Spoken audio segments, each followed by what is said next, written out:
morning, good afternoon, good evening, good whenever it is you're tuning in. Welcome to Ticket Price, the only podcast that asks the question that matters. Are these movies worth the ticket price? In other words, are they worth your time and money? Thank you for tuning in. I am your co-host, Jake, the voice, the sex appeal, the animal magnetism. Sitting across the way, with me as always, co-host extraordinaire, editor-in-chief, and the only man who, as a lost boy, got kicked out of Neverland for just being the worst. Tevis at Master Control. Tevis, how are you, sir? They kicked me out, but left Rufio there? Yeah. Fuck them guys. You were worse than Rufio. Yeah, but I lived longer. Oh, spoilers. We're not there yet. Bum, bum, bum, bum. Well, everyone, if you haven't guessed it yet, or if you missed last week's episode, we are talking about the 1991 family classic, Hook. Classic? Hook. Oh, Really classic? I don't know. That's what we're here to discern. We're gonna break this down and find out. That's literally the part of the show, is to figure out if that's true or not. So you should have said family classic? Classic? Yeah, I like that better. Okay. I like that better. The 1991 family classic? Hook. Is that better? That's better. Okay. All right. I like that. All right. Written by Tevis's phone. God damn it. Apparently, I don't know what the silent button is. Do you ever? I don't think my phone has one. You got one of those old phones. It's a flip phone. Oh, gross. Your phone actually has buttons. Gross. All right. Where was I? Written by J.M. Barrie, James V. Hart, and Nick Castle. 3 writers. There's a bit of a stigma to 3 writers. That is true. Directed by Steven Spielberg.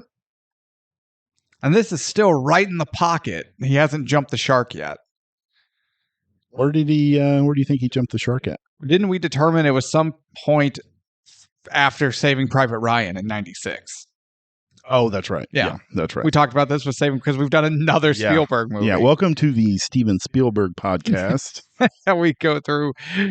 Oh, man. At this point, I think he owes us some like royalties or some shit. Because, damn. Maybe. But I'm not going to lie to you. I dread the day we pull E.T. from the hat. Oh, don't worry. I pulled all of the Steven Spielberg movies out of the hat for a while. Oh, good. Okay. Yeah, I'm like, no, we're done. We're done with Stevie Boy? Yes. All right. Starring Robin Williams, Dustin Hoffman, and Julia Roberts. All right. Budget. This movie was made with an estimated $70 million with a worldwide gross of $300.8 million. That's sequel money. Where was Hook 2, Return of the Hook? Oh, yeah, but I think this flopped because I think they were expecting way more money. Possibly, but $300 million, I feel like it's far from an actual flop. I don't know. You got Robin Williams, Steven Spielberg. Yeah, Dustin Hoffman. Yeah. They probably... Julia Roberts. Yeah. Yeah, they probably put their money in thinking, oh shit, we're going to make way more. Maybe so, but I'm just saying, Hook 2, The Revenge of Smee, Bob Hoskins.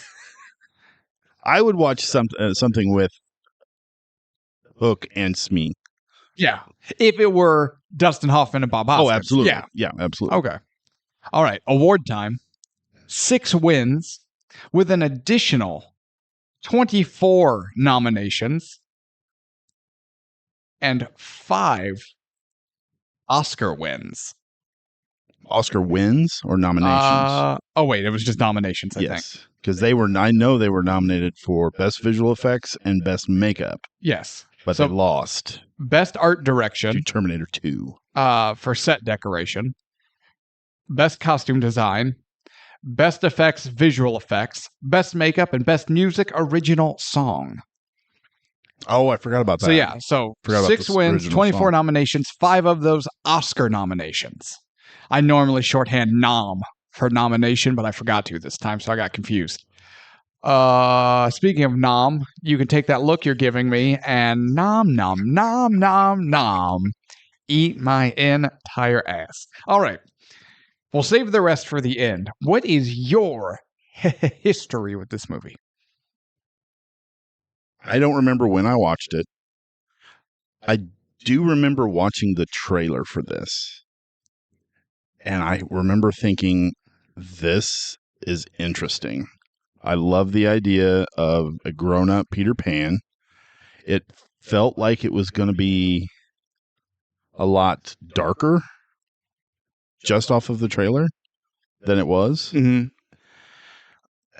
And then, I watched it. I was underwhelmed. A friend of mine at the time, he absolutely loved this movie. So any chance he got to watch it, he'd throw it on. We were roommates at the time. Mm-hmm. And every time I would give it a shot, I probably only watched it maybe 4 or 5 times, but every time I would give it a shot, and I kind of hated it a little more and more. I'm not even going to lie. No, wait a minute. Is this because you hated it? Is this like your dad watching Save It Private Ryan? You ended up hating this movie because it was on every day? No, this was more of a, okay, he's watching Hook. I'll sit down, I'll give it a shot. And I was like, man, no, I come away. Just, it wasn't overplayed. Mm-hmm. It's just, no, it just never really worked for me. I don't know. Well, I do know, but there's a lot of things I had a problem with through the first 5 watches. But maybe this is different. Maybe this is different. Maybe. What's your history? So for me, couldn't tell you the first time I watched it. I would have been younger, for sure. And I remember enjoying it. Crack that fucking soda. You couldn't have done that before we started. Wait, your phone goes off. You're cracking. Are you call yourself a professional? You're playing mahjong. I can see it in your glasses. I can see the reflection. You're missing I'm getting comfortable. I'm getting comfortable. There are 2 tiles right there, and you can't. I can see it through the reflection in your glasses. My God. Oh, sorry. But no, I remember enjoying it, and I've watched this movie a handful of times, but I bet it's been years and years, maybe even a decade or 2. It's been a hot minute. So here's the thing. Going into this, I was like, wait, this is one of those movies that I enjoyed as a child, and now as a grown man, I'm out. I had some worry. Okay. And so we'll get Essentially, into you're it. Peter Pan. Kind of. Yeah. I guess. So do you feel like you have a lot of nostalgia for this movie? No. No? I have some. Not a lot. It wasn't like my favorite. I watched it all the time. I was like, oh, it was fun. I enjoyed it. But this movie has never made its way into like... Now, if we were to one day do like the original Aladdin, when I was a boy, that shit was on repeat. Right? So that is something I'll have a lot of nostalgia. Hook, not so much. Okay. Not enough that I'm worried about my nostalgia. Okay. I know this does bring up a lot of strong nostalgic feelings for some people. I could see that. Yeah. All right. Are we ready to get into this? Let's do it. All right. So the movie opens with a play of Peter Pan being done at an elementary school by Robin Williams' character's daughter, because she's playing Wendy. But Robin Williams is just on his phone like a real douche. Such an asshole play. Like, dude, he does not know how mobile phones work. He doesn't understand that they are mobile. Yes, you pulled it out of your pocket, bud. You can get up. Bud. You can get up. You can excuse yourself. Or, you know what? It's your fucking daughter's play. How about, unlike me, put that motherfucker on silent and show some respect. A bloated, drunk workaholic. I'm getting ahead of myself. He's not a good dad or husband. No, he's not. He's not a great guy. No. So get through the play. He misses pretty much all of it. I don't know what his very attractive and charming British wife sees in him. I just don't. Money. She didn't strike me as that kind of person, though. Money. Oh, wait. Are you saying Mrs. Banning is a gold digger? Money. But she didn't seem that way. Why you gotta dump on Moira? Moira? Moira. Moira, that was her name. It took me a second. Her name's Moira. Yeah, it's money. If you have a name like Moira, then... What, a name like what? Moira? God. I don't know why it came out that way. Hanging out with your Kentucky relatives again, have you? Moira. Yeah. Moira. Morai. Morai. Doofus. So, well, not only does he disrespect everybody in the audience. Yeah. His wife. Yeah. His daughter. Yeah. He even makes a promise, or not a promise, but he tells the guy on the other end of the phone, hey, I have this meeting. I'll be there at 8 o'clock or whatever, 9 o'clock, 10 o'clock. And his son is like, Dad, my baseball game. And he's like, oh, yeah, well, my son has a baseball game. My word is my bond. I'll be there. If this is true for movies or real life, if anyone utters the words, my word is my bond, they are a habitual liar. Absolutely. And you should not trust them to check your mail. You can't rely on them to do anything. Nope. And wouldn't you know it, that stays true to form because, where's my notes here? Yeah, actually in my notes, my word is my bond. Because Jack's, and it's like the championship game. Like yes. Jack's team has made it. So we jump to the game and everyone's cheering and Moira is there looking cute and charming and not at all being a gold digger. I have to disagree with you on that. I don't think she is displeased with the money, but I don't think that's what it's about. Stop. No, I will. No, you are not going to just sit here. You're not sitting here just disrespecting Moira. I'm sorry, Moira. Moira. So the game's going on. Jack's up to bat. It's like 2 outs, bottom of the ninth. If he has a good hit or home run and like he can bring enough of his team home, they could pull out a win.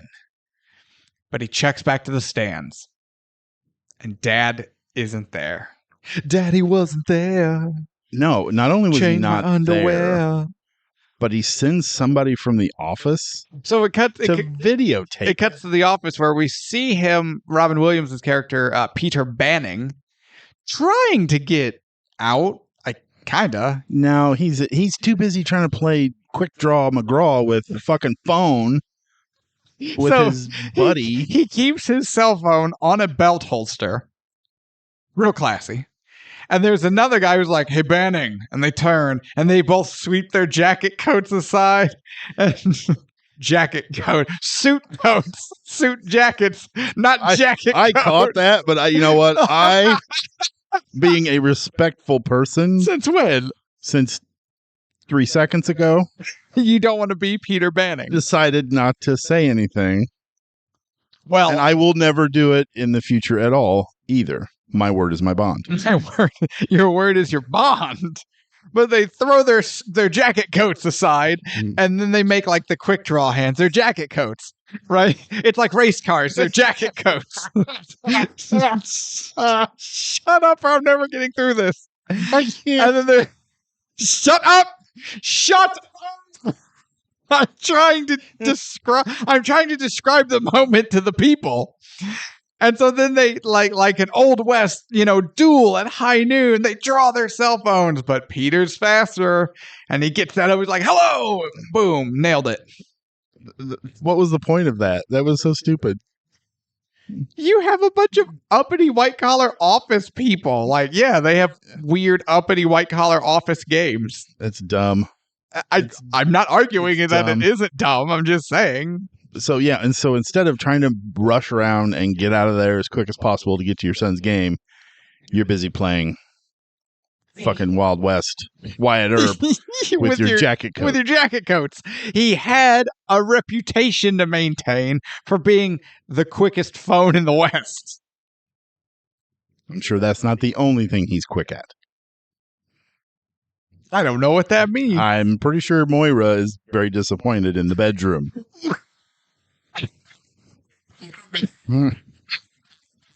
Because all he cares about is himself. He probably gets on in like 2 pumps. He's like, I'm done, honey. I got to take this call. And then just lays on her with the cell phone because he doesn't understand how cell phones work. Just no emotion whatsoever. Just no, he just honey, can you get on top? I have to take this. Brad, hello. No, I'm not busy. No, not at all. You know, I did not equate his business and personal selfishness with sexual inadequacy. Yeah. He cares about one person and one person only. Hey, we can't all just be Mustangs like you. I know, right? Just killing it. Oh, I'll ask Jennifer Connelly about it. Still waiting on that email. Or phone call or phone text, call, something. Whatever. I'm on the Facebook. You're on the Facebook? I'm on the Facebook. Your face is in the book. Yeah, I'm on MySpace. I mean, come on. It's back, isn't it? I have It's no not doing idea. well, but I think MySpace came back. I have no idea. What song is playing on your MySpace page? I have no clue. I don't even remember what it was when I had it way back then. That was so difficult. We're so to put shit old. on there. Old. All right. Now, so while Peter Banning's playing grab ass or whatever he's doing in the office, he sends an assistant down with a camcorder to record the game. Is that worse than just missing it? I was just about to say that is worse than actually missing the game. Than just missing it. Yeah. Well, I mean, and he's like, hi, Mrs. Banning. I'm from the office. Which one's Jack? Awful. God awful. I mean, now Peter does eventually get there. But as he crests the hill on foot, there are no players on the field or in the dugouts. And there's no one in the stands. And the parking lot is completely empty because the game has been over long enough for literally everyone to go home. How did he not notice that at first before he crested the hill? Because he's up his own ass. Like, one would assume I drove into the parking lot and I parked my car. Oh, shit, I'm the only one here. Or, because I think he might even park along the street. I'm going to park along the street next to the field. Well, there's a lot of really good parking spots. Parking spots. Because there's not a single other car here. Yeah, he's that far up his own ass. Yeah. Well, they don't have time for that because they have to get to merry old England. Because Grandma Wendy is having a wing of a hospital dedicated to her. That's pretty cool. That is cool. Yeah. Did you catch the name of the plane? No. Pan Am. You know what? Now that you say that, yes, I did, but I don't think I connected it. But do you get it? Yeah. Do you get it? Pan. Yeah, they're subtly telling us something there. What? Oh, so subtly. Well, I'm trying to figure out why I'm watching some lawyer play grab ass in a pirate movie. It's called Hook. It's about pirates, right? Right. I guess it could be about butchers. It could be. Or fishermen. Or Leatherface. I said butcher. Yeah, this is a different kind of butcher. Is it? Yeah. You put meat on hook, you cut it up with blades and tenderize it with hammers. I think it's the same thing. If I go to a grocery store and my butcher looks like Leatherface, I'm out. I've been to where you get your meat, and the big guy who doesn't wash his hands after using the bathroom, put a wig on him and tell me he's not Leatherface. Very good point. Or if you're watching Texas Chainsaw Massacre 2, he could have on some lovely blush and lipstick for some reason. Lady Leatherface? So, okay, tangent. Leatherface, originally. Yep, that's a scary human skin mask. And it had some hair. But I feel like in the second one, it got distinctively more female. And Leatherface himself distinctively became more the house bitch. And I'm not entirely certain or uncertain that the father sexually assaulted him repeatedly while he wore the female mask. That I cannot tell you because I have never seen the second one. Oh, okay. Yeah. So this is all pointless then. Yeah, pretty much, yeah. Hey, let us know in the comments. Why did Leatherface in the second one get more female for reasons? Man, that's a bad movie. Moving on. What's the name of the plane? What are they on? They're flying Pan Am. Yeah. Pan Am. And he's scared of flying too. So Oh shit, he's scared of flying. get it? No. Yeah. You will. Once we'll talk you through it. We'll get through this. Okay, you're gonna have to help me. I will. Actually, with this, you might have to help me because this doesn't really. I don't know if this works for me. The fear of flying, I don't know if it works for me. Oh, his whole fear of flying? Yeah. Yeah. The forgetting, I'm in. His fear of flying. Well, it's not even just flying. It's like he has a fear of heights Yeah. too. I have a fear of heights, but I don't have a fear of flying. Yeah, but he has both, Yeah. which I don't get. But we'll get into it. Okay. So he and Jack have some tense words on the plane because Jack's screwing around. Also, okay, now, to be fair, they're on the plane.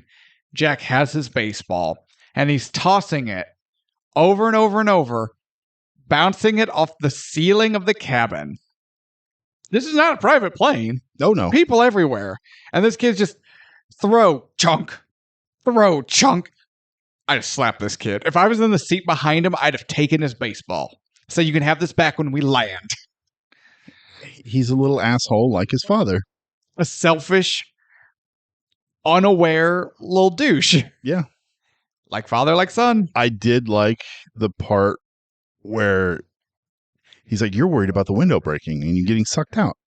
And then he takes the baseball and like slams it against You can't the break glass. You can't break these windows. They're double pane. Spam! Bam! Will you stop that? You can break a window. They're double-layered. You can't break them. Give me that. You're afraid you're going to get sucked out. I'm not afraid of being sucked out. Yes, you are. You're afraid you're going to be sucked out. I laughed at that and how Robin Williams' character is like, oh my God, give me that. No. That was great. I like that.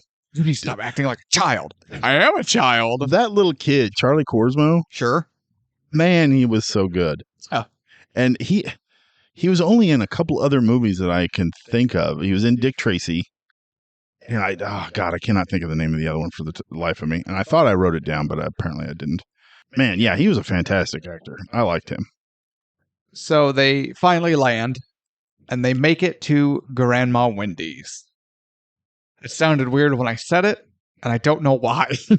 Grandma Wendy's. Grandma Wendy. I'm American, so I went fast food. Oh, that's where my mind went too. So, yeah. So, okay. For our international listeners, we're American, so inherently we're chubby. And inherently, as chubby Americans, our minds always go to food. To follow that train of thought. What? When they first get to the house, and I think, was it Toodles that answers the door? Yeah, Uncle Toodles. And kind of freaks out a little bit and slams the door in their face. It's snowing! Slam! That was funny. And Jack, he just starts laughing at the guy and then almost chokes on his gum. He does choke on his gum. And Peter's got to like slap him in the back and he spits it out. Yeah. That made me think of you for no reason in particular. I wonder why. You choke on your food all the time while laughing. But that made me laugh. Legitimately made me laugh too. Yeah, so. that's a funny joke. That also, like, That's one of those little things that will be in a script that I really appreciate because it doesn't really add anything necessarily. Like at face value, it doesn't necessarily add anything. You don't have to have it, but it's so funny because it's just this little thing that's like, what are the odds of that? Like, it's a great moment. It almost feels like a blooper. Yes. Yeah. It has that bloopery feel, like that candid, like everyone just went, oh shit. Yeah. This kid's dying. What About Bob was the other movie he was in. Charlie Korsmo was in. Oh, okay. Yeah. And then I think his career, he just stopped acting altogether until a few years ago. Yeah. Oh, is he in stuff now?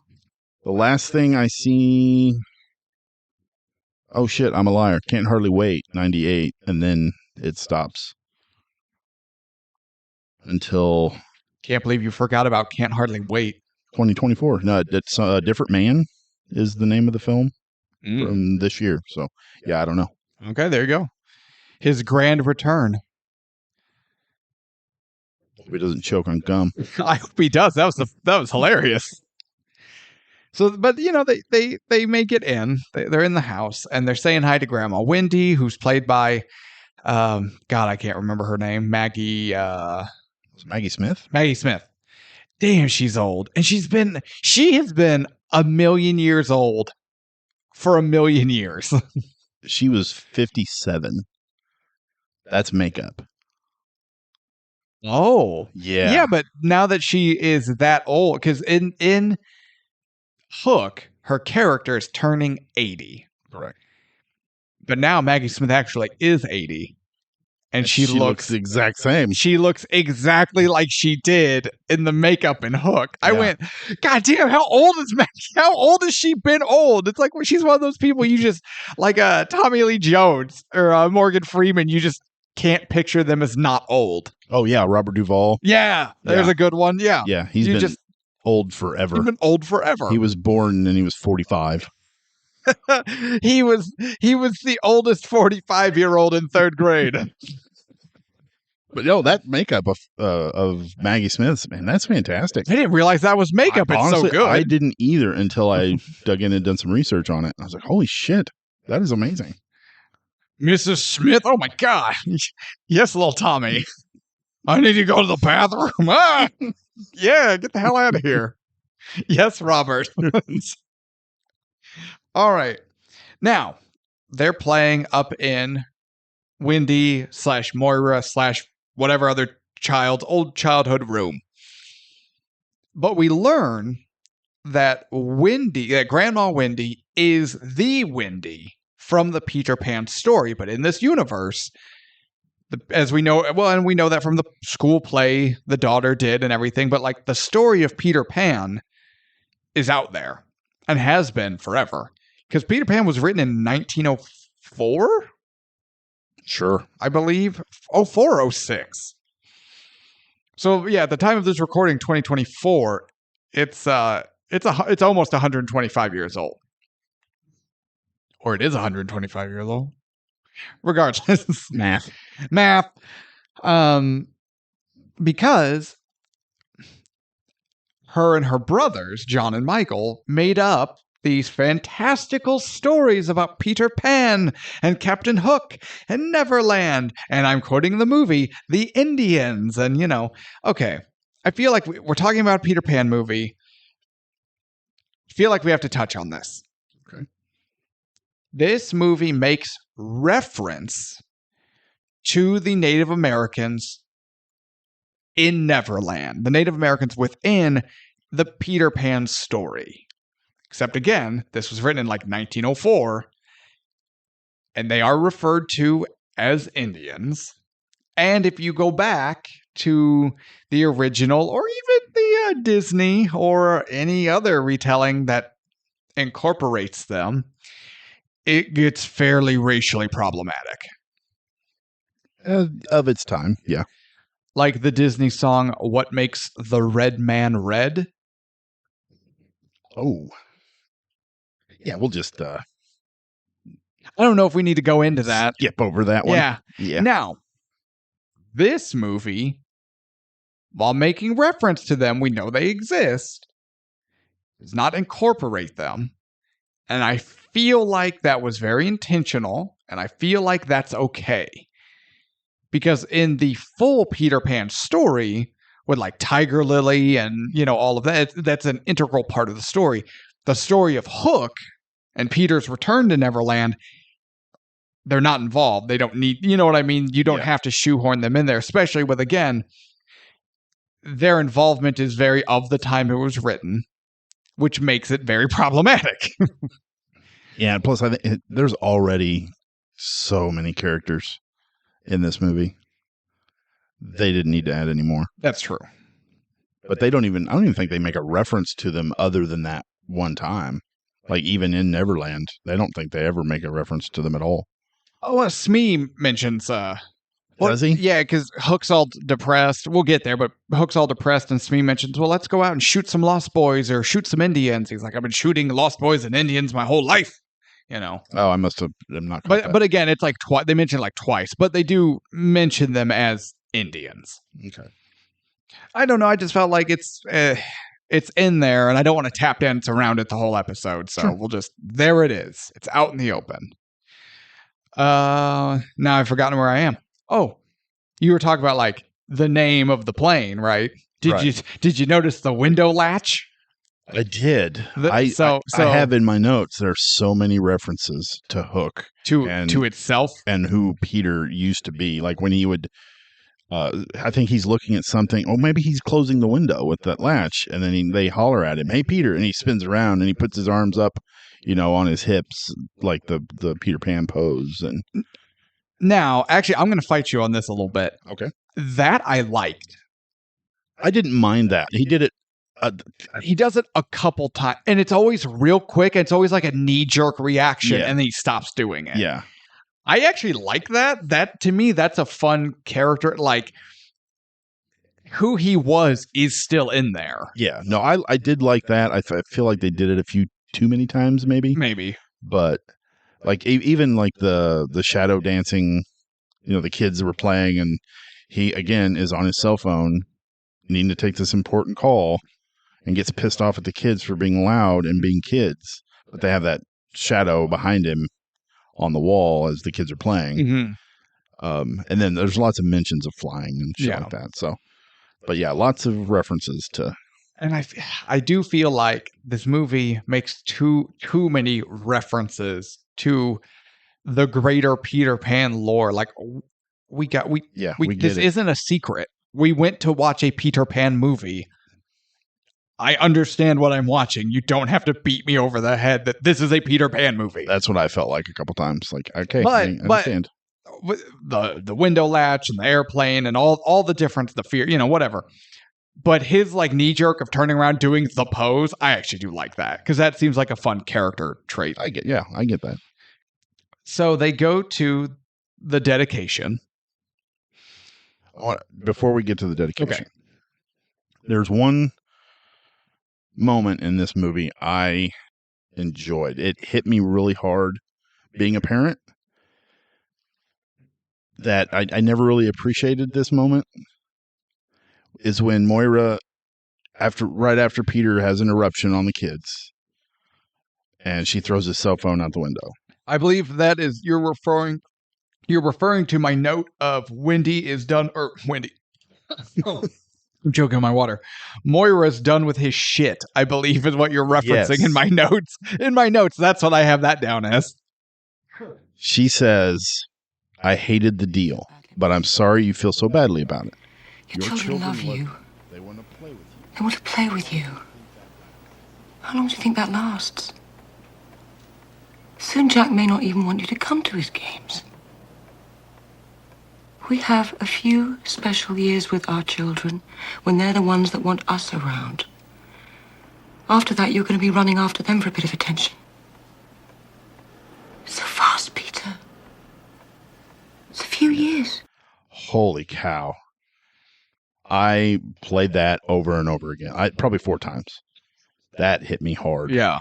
Well, obviously, if you watch anything 4 or 5 times, it's going to hit you hard. Man. I mean, right, as soon as I heard it, I was like, holy shit, I got to play that over. And part of it hit me hard, too, because I sat down to watch this with my daughter. Mm-hmm. And probably 5 minutes into the movie, she got a phone call from one of her little friends. And she's like, do you mind if I talk to... I'm like, no, go ahead. And then this whole spiel comes up of Moira's. Cats in the cradle and the silver spoon. I'm like, holy Little boy shit. blue with the man on the moon. When you're coming home, son, I don't know when, but we'll get together then. We're gonna have a good time then. Yeah. So I was like, oh my God, it's going by so fast. And then I went into her room and I grabbed her cell phone and I threw it out the window. No, I'm just kidding. Get the shit out of it. Get in here and watch Hook with me. Don't make you listen to the podcast. Yes. Yeah, you're right, though. That's fantastic. Yeah. That's my favorite part of the whole movie. Well, you're wrong, but... So they go to Wendy's dedication. And actually, I mean, there's not really much to note in this scene, but I did enjoy it because it's cool because Peter gives a speech that ends up being surprisingly heartfelt due to the rest of the audience, or the rest of the crowd there to celebrate the dedication for Wendy. But it's not like it's anyone's sole performance that sells it. Like it's a really nice moment. Sure. Heartless. You didn't give a shit about Wendy's dedication, did you? It was okay. Heartless. Why don't you go back and rewind that's why your daughter doesn't want to watch movies with you. You rewind the same part 5 times. Dad, I don't care. Just let the movie play. Make her watch it. No, we have to watch this again. You don't understand how hard-hitting this is. Dad, I just let it... No, you don't understand. But while they're at the dedication, bright, wild lights flash and play outside the window with the ominous hook latch. And the windows fly open. Fantastic. That does look cool. Yeah. With Toodles' hair flowing in the wind. Like, yeah. I lost my marbles. Yes, you did. You all right there, Uncle Toodles? I've lost my marbles. Yep. Oh, we're going to go in this room now, away from you. Okay, now how dark and horrifying is it? So, Peter, Moira, and Wendy come home. The door is open. That's weird. They go inside. Hello? No answer. Kids? Nothing. And as they're looking, there's just this long, continuous claw mark throughout the house leading to the children's bedroom. They find the housekeeper, whose name I don't remember.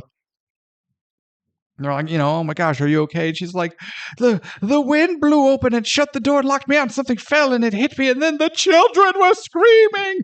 And it just, how dark is it when she's just screaming that the children were screaming and everyone else runs up to the kids' room. The children were screaming. I'm like, what the fuck am I watching? Yeah, they were playing Candyman in the mirror. But that whole chunk was fantastic. What's Candyman's obsession with bees? Honestly, it's been so long since I've seen it, I can't remember. I never got it. But they go in, kids are gone, but stabbed into the door of their room with a dagger is a note.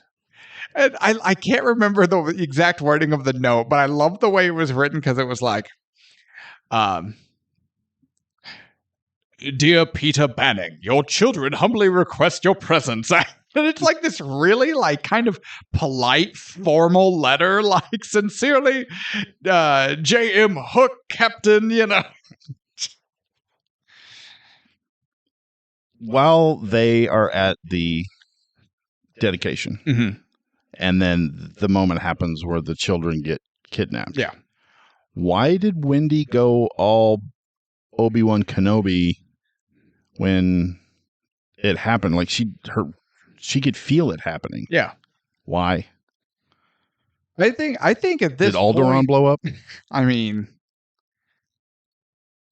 I think at this point, being 80, I think Wendy Just has the salmon didn't agree with her. Is that what it was? Damn it. No, I think Wendy has a connection to Neverland. I think she could feel the presence of Captain Hook. Maybe. She's still pretty attuned to Neverland. I don't know. It felt weird to me. Maybe the moment was too hard. She had a small heart attack. Maybe. I don't know. I'm trying to give this nice, why did Obi-Wan feel it when Alderaan blew up? Who the hell cares about that planet? He was one with the Force. He could feel the whole thing. Maybe the salmon didn't agree with him. Maybe. I mean, if you had salmon on the Falcon, would you want to? No, I would not eat anything off of that fucking ship. Space MREs were just real old and shitty. I got the sushi one. Oh. Nope. Pick a new one. Obi-Wan spent the first half of Luke's training in the bathroom shouting directions from the open door. It was open, obviously. That's why he just let Vader kill him. He's like, man, I can't shit anymore. I'm going to die. I don't even care. Just take me out. That's why Obi-Wan went on his own to turn off the tractor beam so they could escape, just so he could be alone and fart. Just let it out. His tummy was like clenched up, He was just like, ugh. I'll take care of the tractor beam. Just go. I didn't have Obi-Wan shitting himself on our bingo card. Well, see, you never know what you're going to get when you listen to the podcast. But no, see, she's attuned to the Force. Yeah. / Neverland / I don't know. Sure. Okay. Surprise Phil Collins. Surprise Phil Collins? Surprise Phil Collins. Which one was Phil Collins? The police detective. That was Phil Collins? That was Phil Collins. Oh, cool. Yeah. For no reason. He is not the surprise I have written down. I have another one, too. I think we probably have the same one. Yeah. Yeah. No, I didn't know that was Phil Collins. Yeah. Then F. John Williams. Why didn't Phil Collins do the soundtrack to this? Did you ever watch Disney's Tarzan? The soundtrack is easily... I have never watched that. 3 times better than the actual movie. So... 2 worlds, 1 family, banger. But, so would that have been the case if he did the soundtrack for this movie? Possibly. I'm going to say yes. They were like, Phil Collins, we're working on a B project, about Tarzan and Jane and all that. We would like you to do the soundtrack. I got it. And they're like, okay. And he's like, all right, guys, this is what I have. And they're just like, why did he work so hard on this? I mean, we told him it was a B project. Am I crying? It goes so hard. Because it's Phil Collins. Because it's Phil mother effing Collins, son. Yeah. Surprise Phil Collins. Surprise Phil Collins. All right. So now that's when Toodles kind of gets in Peter's face. Must remember, must fly, must fight, must save Jack and little girl Maggie. Maggie? Thank you. I got there. I eat my ass. I got there. Must save Jack. Must save Maggie. Crazy Toodles. Toodles gets on my nerves. Well, luckily he's not in this very much. I know. He still got on my nerves. Yeah, but Maggie Smith probably got on your nerves, you heartless. She's okay. Has she been, is she a lady? Has she been knighted / whatever? Is she a dame? Do not believe so, no. That's trash. I'm not British, and I don't care about the royal family, but that's trash. The royal family needs to get their heads out of their asses. Oh, nope, she is. Oh, Sorry. okay, never mind. Yep. I retract my statement. We're good. I totally had that pulled up. I was just letting you roll. Now you're trying to get me to start some kind of war with England again over the ladyship of Maggie Smith. And I'll fight that war. To all of our fans in UK. What? That was fun. Jame Duty Ginger is more like Jame Judy Bitch compared to Maggie Smith. That was smooth. You sounded like me trying to say like anything. Moira. Moira. Miura? Moria. That's how it's spelled. So dumb. We're so dumb. All right. Moving on. The good times continue. Tinkerbell shows up. I actually thought this initial setup I thought was funny. It's a firefly from hell. Big damn bug. Firefly from hell. And then gets his ass kicked. Well, to be fair, Tink don't mess around. Yeah. I did enjoy this too. Yes. We're watching it, and my wife goes, "Why does she have a sword or like a knife on her leg?" I was like, "Because Tinkerbell don't F around. Tinkerbell always carries a blade. She'll cut you." She lives in a world of pirates. She has to. She's a fairy? Yes. Pixie. Sure. I don't know if there's a difference in this world. I don't think so either. I don't think so either. But now Peter, air quote, meets Tinkerbell. "Are you in there, little bug?" "I'm not a bug, you dick. I'm a fairy." And, but she remembers him. Oh, yeah. She remembers him Why are you saying it like because that? she wants him bad. Now, It's for the money. it literally can't be. When she fell in love with him, he didn't have money. Currency doesn't exist unless you're a pirate. But their relationship does seem problematic because she's a full-grown adult fairy pixie lady in love with the equivalency of an 11-year-old boy, which is odd. And she wonders why her feelings were never reciprocated. That's because Peter doesn't know what testicles are yet.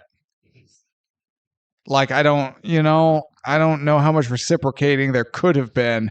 This relationship seems weird. It does. Yeah. I didn't care for it. But the thing is, that's not like something this movie did. There's always this weird latent like Tinkerbell. Well, no, that's not even latent. Like Tinkerbell in the original, like frequently goes after Wendy because she feels jealous of Wendy. Right. Despite the fact that she's the only one having sexual thoughts in this, in the story, other than Captain Hook, because he fucks. Smee. How dare you? Did you see the number of prostitutes in that town? Hook was getting it on with ladies and maybe Smee. Smee, get over here. Take your pants off. I read a thing about Dustin Hoffman and Bob Hoskins while they were rehearsing. They both came to the conclusion the same time, basically. These guys are gay. They're like they're two old queens, is the way they put it. And they took that idea to Steven Spielberg. They're like, this is how we kind of want to play it. They're just two old queens that have been together forever. And he shot it down. He's like, no, this is a children's movie. But they still kind of pulled it off. You know what, though? I actually like that a lot. That makes me like it more. Yes. It makes me like them, the actors, more. It makes me like the characters in this movie more. It makes me like their performances more. I like that a lot. And it fits. It works. When I read that, I was like, oh my God, that's what they're playing. But I could see where if actors weren't, or a director, or if somebody wasn't careful, that could be taken, that idea could go too far. Oh, I agree. Yeah. But no, I love that idea. Yeah. You know what? Yeah. Okay. So he was having sex with Smee all the time. He was getting it on. Where are we? Now I'm distracted by old queens. They are, Tinkerbell takes him to Neverland. Yes. And now, finally, we are introduced to the titular Captain James Hook. Before we get into Captain Hook, we get Smee. We see him like running around, running errands and getting stuff ready for the day. And it kind of just looks like he's part of his normal routine. And the ladies were interested in Smee because he's the right hand of Hook. Like, that's the equivalent of like the ladies want to get with the lead singer, but he's unavailable. So they'll sleep with the bassist. Oh, absolutely. And that's Smee.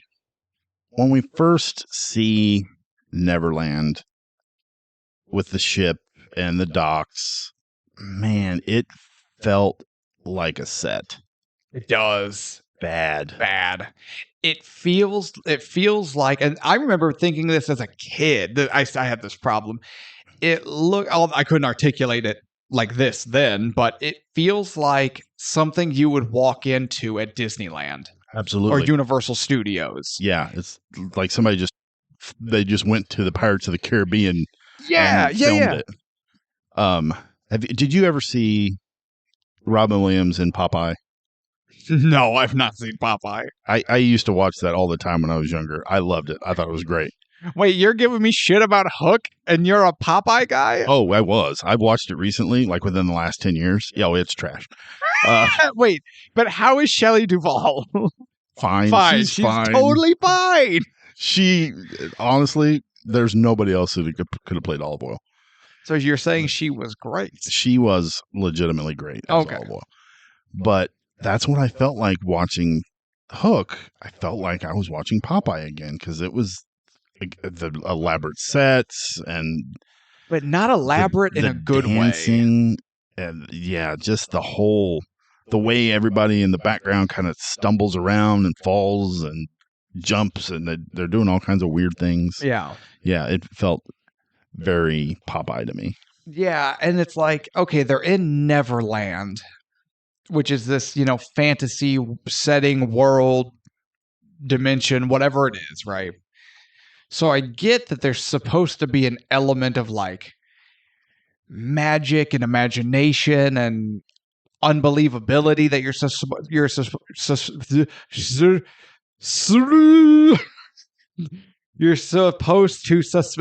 suspend. That's hard to say. Damn, no, we'd be here all night if I had to try to say that shit. But this set misses the mark. Absolutely. Now, the sets don't work. How great are the matte paintings of Neverland throughout the movie? Those are fantastic. Those are computer generated. Are they really? Yeah. I thought they were early computer generated. I thought they were matte paintings too. Yeah. But I watched a behind the scenes thing on that, and it was the early CGI. Man. But I mean, those look great. It does look great. So, as bad as the sets look, the stills, whatever you want to call it, Sure. the paintings, Yeah. even though they're not whatever. The 3D paintings. The 3D painting, Sure. those look amazing. Yeah, I would hang one of those in my house. Oh, absolutely. Like they Me look too. great. So little Trade-off. Little trade-off there. Yeah. But yeah, the settings don't work. But okay, so Smee gets out there and he does the big grand introduction. Everyone's gathered around and out comes Hook. We've been waiting for it.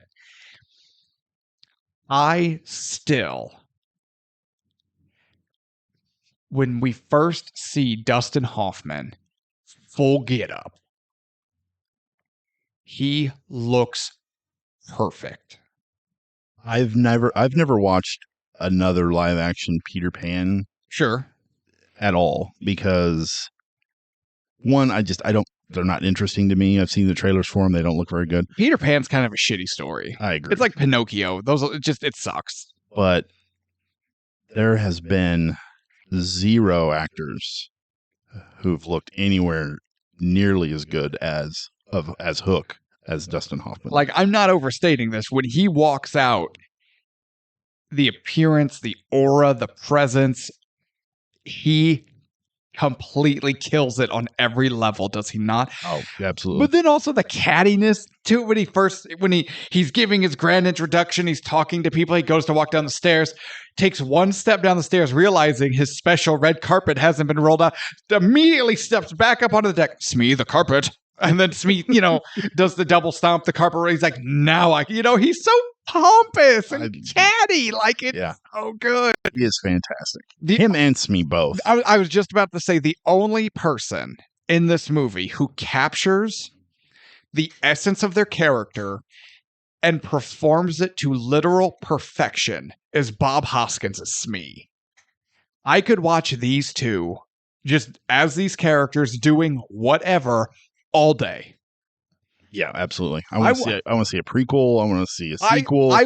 They could have done a Pan, which would as a prequel to Hook, and tell the story of when Peter cuts Hook's hand off or something. You know what I mean? But as long as it was Dustin Hoffman and Smee and Bob Hoskins, I'm in. I am in. I agree. But he just comes out and you're just going, or at least I'm just watching it going, yeah, this is what I'm here for. Also, I want to make this joke, because if you know, and it'll be funny. But I want to make this joke for my wife, who will think it's funny. In our rotation of Disney movies that we watch with the kiddos, we watch the original Mulan. Not often, but it's in the rotation. Okay, that's a good. The one. animated Mulan. Live action Mulan is garbage.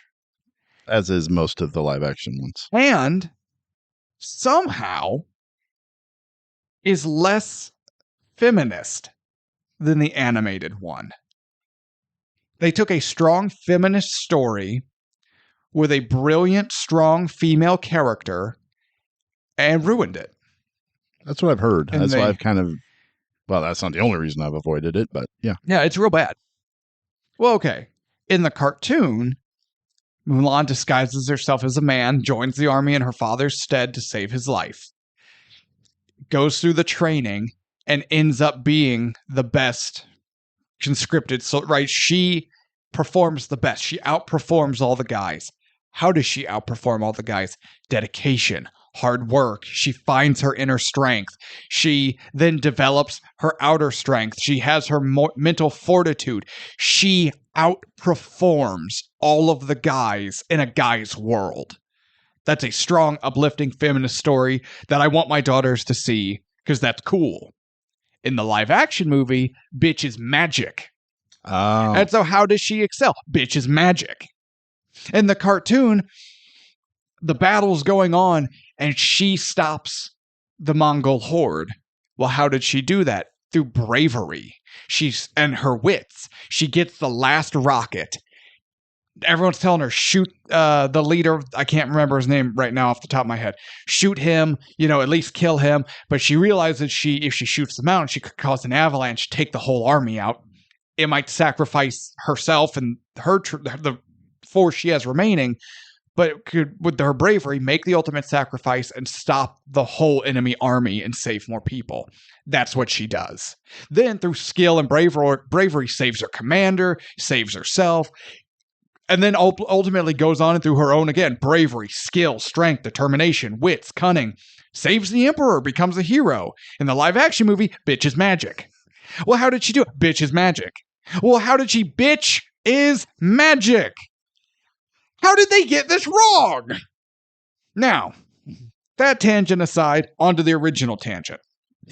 You had a tangent in the middle of a tangent. Yeah. I don't think that's ever been done before. Tangentception. Okay. So we make this joke, and it's from Mulan, and we make this joke anytime we see watching a movie or TV show and there are prostitutes, hookers, strippers, pretty much anything, and they are less than top shelf, we'll say. Okay. So think back to the business ladies in Hook when they're like, oh, Smee, right?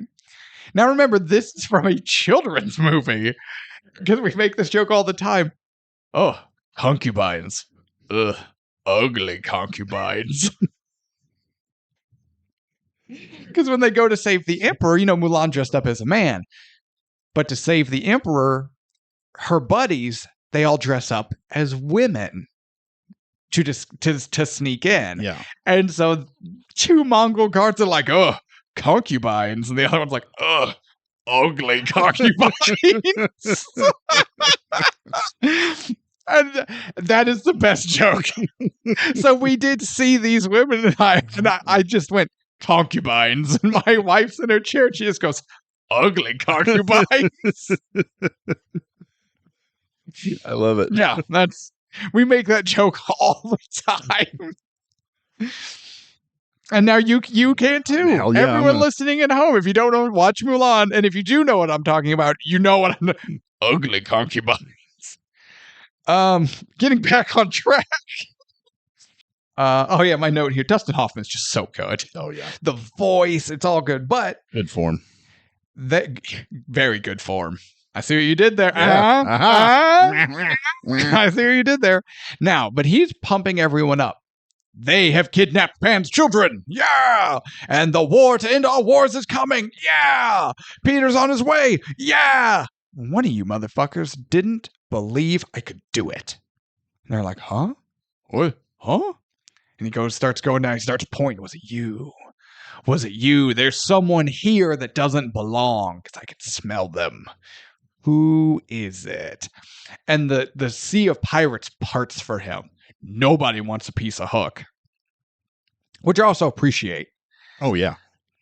I like the mix of respect and fear that the pirates show Hook is what I personally like to see in my big bad guy for movies. I agree. Like, go back to Dark Knight Rises. I thought Tom Hardy as Bane was fantastic. And I loved how his Bane was treated. Until we found out what's her name was Talia al Ghul, Raz's daughter. And then we found out Bane isn't this big cool badass. He's a henchman. And that makes him less cool. Yeah. They just cut his nuts off. Kind of shot themselves in the foot. There Yeah, because I'm like, oh, no, this guy sucks. Because he's a henchman. I'm not afraid of Smee. I'm afraid of Captain Hook. I was afraid of Bane till I realized he ain't got no balls. Right. And I'm like, hey, look at the nutless wonder over here. Fuck you, man. Right? Like, so if she wasn't in the story and it was just Bane, that would have been better. I agree. Right? That's the way it should have been. I want my big bads to be. Thanos was a perfect example. He's great. Everyone's afraid of him for good reason. And that's also, granted, in a slightly different context, but like that's Hook here. His dick enters the room 2 minutes before he does because it's huge and it swings.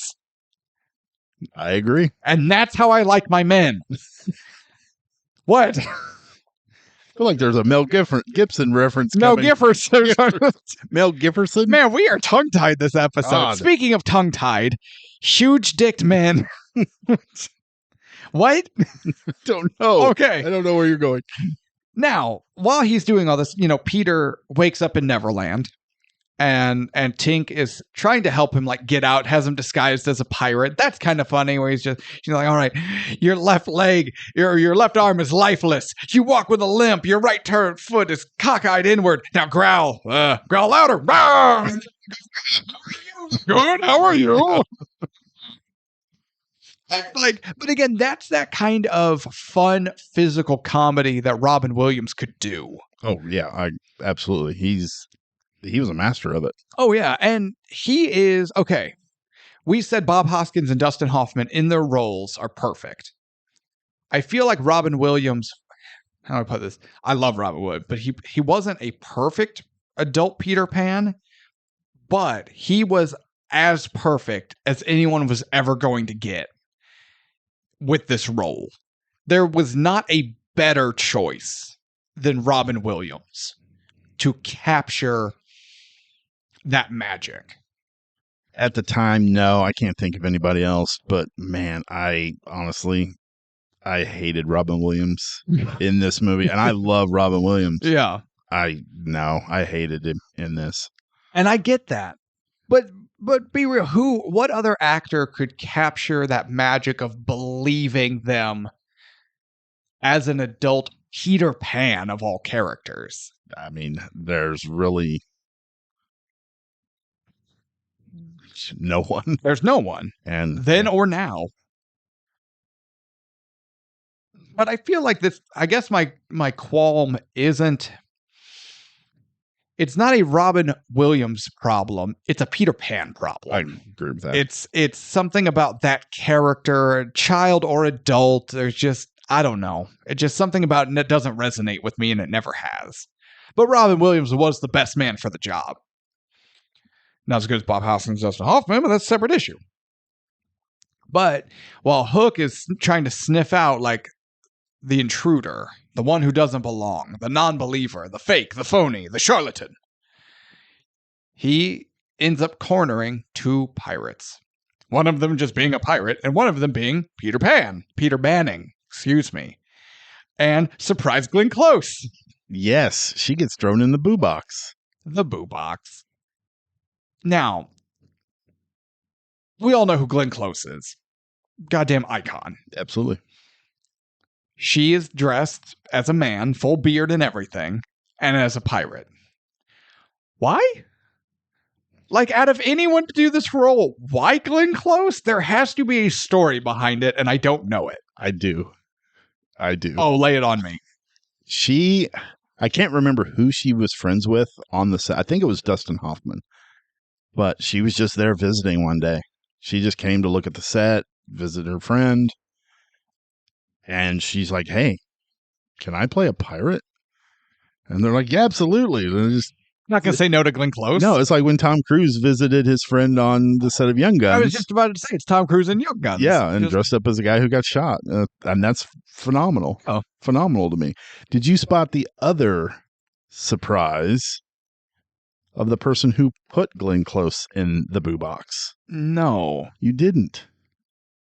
No? Tony Burton. No! Yes. No!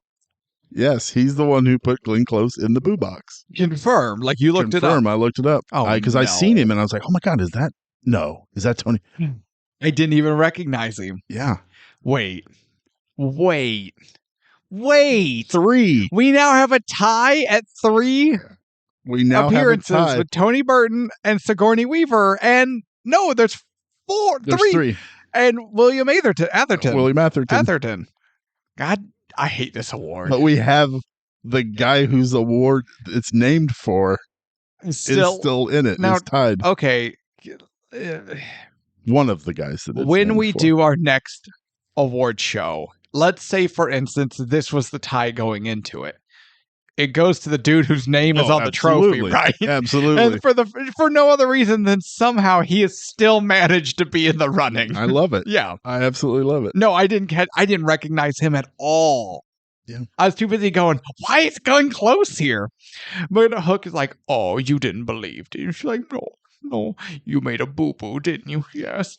Well, you're going in the boo box. And the boo box is a treasure chest that they dump her in. And then they open a little hatch at the top and they just drop scorpions in. That's terrifying. I'm going, what the hell? Now my wife went, just squish them.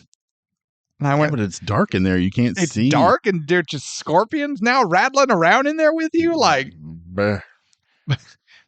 the boo box. Mm. How effective of a tool is that, though? Oh, that would terrify the shit out of me. Get in line or you're going to spend 10 minutes in the boo box. No, I'm good. What do you need? What do you need, sir? Peg boy Tevis. Smee needs a break. He's getting worn out. So eventually, the kids are brought out, and Peter reveals himself. Takes off his jacket coat. Oh, he rips that jacket coat clean off, that pirate jacket coat. Takes off the disguise, and he's like, those are my kids. And Hook is like, huh? What? No. Yes. No. Yes. You're Peter? Yes. Peter Pan. No. He's just in disbelief that this fat old man is Peter. And doesn't he make an agreement with him? I'll let you and your kids go if you can fly up there and get them. Yeah. Just fly up, get up there, touch their outstretched fingers. You will all wake up at home and this was a bad dream. Come on. But he's like, I'm afraid of heights. What? I'm afraid of heights. Peter Pan has a problem with heights. Come on, stop the charade, Peter. Burst out of that, get up and fly up there and save your children. I'll make you a deal, Mr. Chairman of the Board. Fly up there and touch the outstretched fingers of your frightened children, and I'll set them free. I can't fly. Come on, explode out of there. Stop the charade. Free your children. Daddy! I beg your pardon. You must be joking. Ha ha ha! Peter Pan has a real problem with heights. It's okay. And he just can't. I like when he starts to climb. Mm-hmm. Peter starts to climb. And he's like, can somebody give me a hand? And Hook is like, I already did. I already did. Great line. I like that. It's got all the pointedness and all the sass. For Captain Hook to work, there is a certain level of sassiness he has to have. I agree. Like, fundamentally, as a character, there's a certain level of sass he's got to sling about. But like you said, he and Smee might be a couple of old queens. I love that. That does work. I do. I like that a lot. What an interesting dynamic. But Peter, eventually, he can't fly. No man can fly. That's ridiculous. He climbs up the mast, goes out across the support beam. He's kind of trying. He doesn't even really try. Now, you mentioned how that one line earlier as a parent really got you. This scene as a parent really got me because I'm going, dude, your kids are in a cargo net, suspended above a pirate ship. Because they were kidnapped. They are begging you to save them, and you have a chance to do so. Get your bitch ass up off that pole, jump the 4 feet, and just grab the net. It's right there. It's not that far. And I get he's afraid. I get it, but like, it's your kids, man. Come on. See, Brody was afraid of the water. Brody faced his fear like a man. Peter Banning is afraid of heights. Peter Banning bitched out. Yes, he did. He sure did, but that's character building. Ultimately, he can't do it. He falls and his foot gets caught in the rope or whatever, and they all laugh and make fun of him. And Hook is just fed up. He's so disappointed, cancels the war. There's going to be no war, and just kill all 3 of them. Just kill them all. I don't even care anymore. And that's when Tink intervenes and gets Hook to agree. He will postpone his war and let Peter go for 3 days. And in 3 days' time, she will turn Peter Banning back into Peter Pan, so they can have the great final duel that Hook dreams of. I really enjoyed, not this moment, but because Hook was already decided he's going to kill Peter. Mm-hmm. Tink talks him into, negotiates with him. And it's a good character moment for Captain Hook, because he's like, he wants his war. Yeah. He doesn't want to. Well, he tells all of his men, he goes, in the honor, out of good form, Yeah. I'm going to allow Peter to go with Tink and train. He wants to do the honorable thing, kind of. In his own way. In his own way of defeating Peter. He wants to defeat Peter Pan, not Peter Banning. Exactly. Because he wants that, because again, there's that certain amount of sassiness and flamboyance that makes Captain Hook, right? He doesn't want to just kill Peter. He could have done it then. If he could have come and kidnapped Peter's kids, he could have just come and cut Peter's throat while he slept with his hook. Absolutely. And then fucked off back to Neverland, right? That's not what he wanted. He wants the flash and the pomp and the circumstance and the glorious final battle, right? He wants the show and the setup. He doesn't want to just kill Peter. He wants to defeat his grand adversary in mortal combat and once and for all get revenge for his hand and blah, blah, blah, blah, blah, blah. Like, it's got to be so much grander than anything anybody else would want, because that's how Hook does it. I had a problem with this moment going forward. Wait, are you talking now when you say this moment, you mean when Peter makes it to the Lost Boys hideout? Correct. Yeah, me too. So he gets bumped off, he slips off of the walking the plank, goes in the water, Tink goes down, and he's like, help me, and he sinks. And then the mermaids make out with him. And that's exactly what I have in my notes. Mermaids make out with him before putting him into a giant shell. Yes. Was it just right there? Presumably. Because they don't take him anywhere. Not that we see. No, but then the giant shell is an elevator Yes. to the Lost Boys. Yes. Was it right next door to Hook's boat? Possibly. That's what it felt like. Unless you look at the painting, in which case it's miles apart. Yes. But maybe.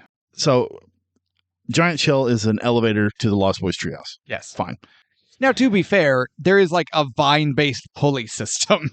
The shell doesn't just magically... No, you're right. it's, Yeah, I forgot to mention that. It's not a magic shell, No. which Tinkerbell could have just sprinkled. Anyway, But the shell can't have happy thoughts. do you need happy thoughts with the pixie dust? Yes. Okay, I don't You still have to have you still have to have a happy thought. Okay, that explains. Okay, I'm going to back a little bit. God damn it. When Tinkerbell is first taking Peter to Neverland and they fly over that bridge, and they sprinkles the pixie dust Yeah. on that couple that are kissing on the bridge. And they float. Yeah. Do you know who that is? No. It was Carrie Fisher and George Lucas. Ew. Yeah. I don't like I that. don't either. But I don't like that at all. I guess Carrie Fisher was brought in to rewrite some dialogue for Tinkerbell or whatever. Sure, but I don't like that. Anyway. Even for a movie, I don't like that. I don't either. George Lucas's old turkey neck. Ew. And his stupid haircut. I don't know. Wait, did they used to date, or was this just like, hey, you want to just be the kissing couple? And they were like, sure. Like, Yeah. I don't know how that all came I don't about. like this. Thank you for ruining this. You're welcome. Thank you. So elevator to the Lost Boys treehouse. Peter stumbles around all over the place, slides down the snow hill, gets caught in a trap. There were penguins. And there was penguins, yeah. But he gets caught in this trap and he's pulled up right at Tinkerbell's door. Yes.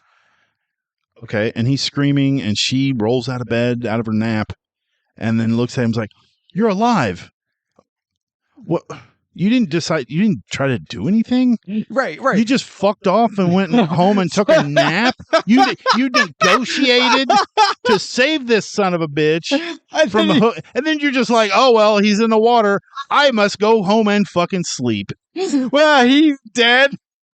Well, whatever. I didn't know those kids. And she left. Yeah, she left the kids there. Didn't even give a shit. She just went home and fucking fell asleep. So here's what I'm getting out of this. I feel like this moment is very true to the Tinkerbell character in that she's a selfish bitch. Everybody in this movie is a selfish bitch. Yeah, but it's only funny when it's Hook or Smee. True. When Smee does it, it's hilarious. the handful of times it comes up. Yeah. We'll get there. But no, and also, a day has passed? Like, how long was Peter in that clam shell? Yeah, I don't know. He was there for hours. Yeah, that whole part confused the shit out of me. Okay. But no, Peter's there. Now all the Lost Boys are aware that this grown man is there, and they don't like, because the only adults on Neverland are pirates, except for the Native Americans that they're definitely friends with, and most of them are adults, except Tiger Lily, but that's a separate kettle of fish. But whatever. We're not talking about them. Now, we talked about the sets. I'm going to make this short and sweet. I hate the Lost Boys hideout. Hate it. It is the dumbest looking thing I've ever seen. With the stupid track, the For like skateboard track. And it's, you know what it reminded me of watching this, for this show, watching it this time. And I was like, man, this is dumb. I don't like this. Even as a kid, I thought it was dumb. It reminded me of watching the original Ninja Turtles movie. Do you ever see that? Oh yeah. Remember when they go to like the foot hideout, but it's not like the sub level where the actual ninjas are. It's all the street punks who The can't. arcade and And it's just arcades and half pipes and cigarettes and just kids being free to do whatever they graffiti, and they can do whatever they want. yeah. Because there are no rules and none of them are good enough to be like elevated to Foot Clan status, right? So it's just all the punk ass kids. And I just went, this is just some weird alternative version of the Ninja Turtles like Foot Clan hideout. But in the Foot Clan hideout, it was cool. In this, it was dumb. Yeah, the half pipe that they inexplicable. Like he runs this part. I hated this whole scene. It's not good. Just him running around. It's so slapsticky, and he's running around screaming and falling, and the Lost Boys are just throwing basketballs at him, and I don't mind the running or the slapstick. I just can't take my eyes off of how stupid the set is. And then Rufio. Oh! This guy sucks. This guy sucks. Rufio sucks. I hate his look. He looks like he just fell off the Mad Max semi. Right? Yeah, but like not actual Mad Max. No. It would have been like Angry Matthew. He fell off the set of Disgruntled Dave. It's so bad. It's Disgruntled Dave. Goddamn, oh man, did you just come from Mad Max? I wish. I'm 3 sets down filming Disgruntled Dave. Yeah, and the way this movie I was on Mad Max. This movie has a lot of this.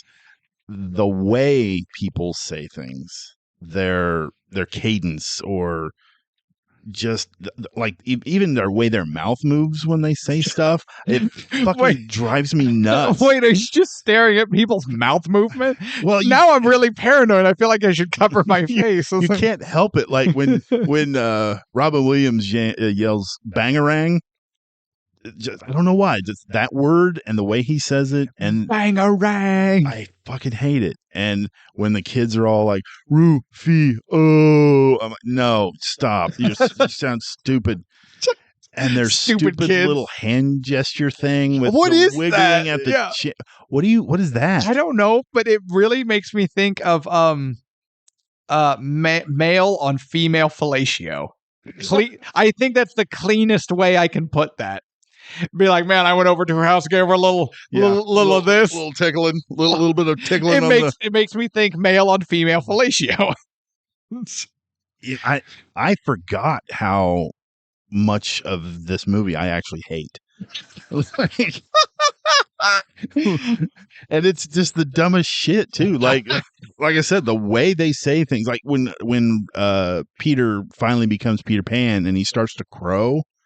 Like the crowing doesn't.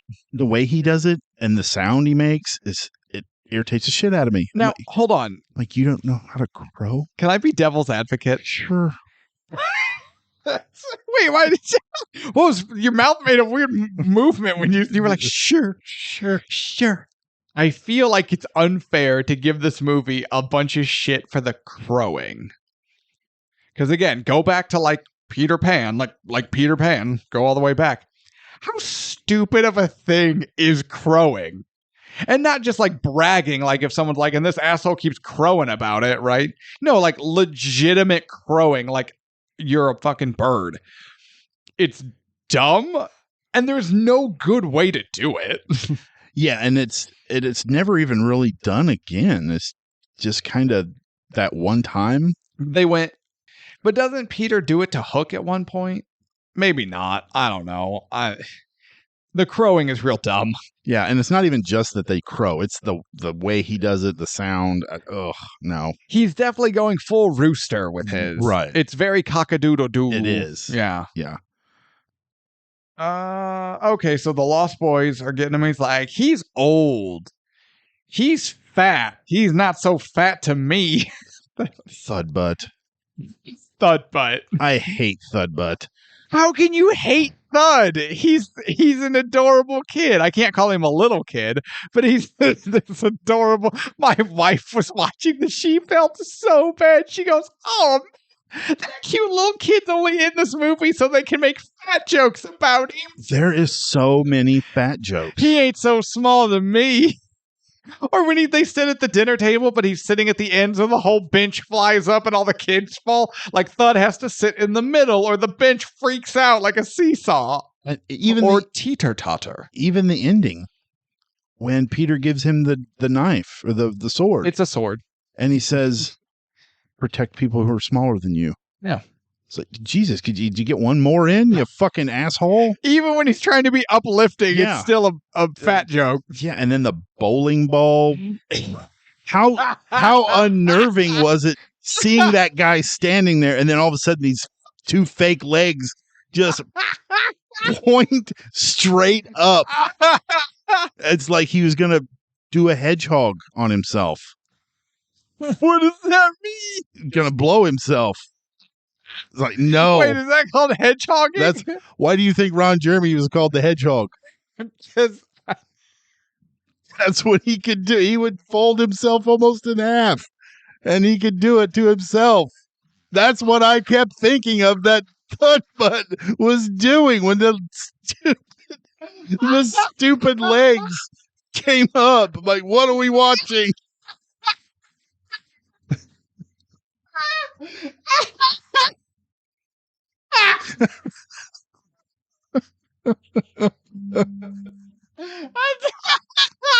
I'm done.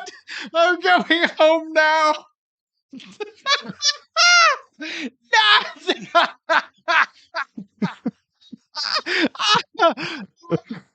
Oh, I'm crying. Oh, okay.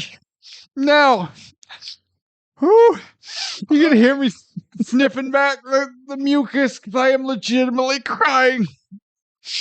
I lost my place. Where are we at? Okay, now 2 thoughts. No, I didn't know Ron Jeremy could do that, or I didn't know he that was why he was nicknamed the Hedgehog. I thought it was because he spent so much time in the hedges, like the female reproductive parts, not because he would fold himself up like a ball. Wait, what videos are you watching? Ones where Ron Jeremy are folding himself in half.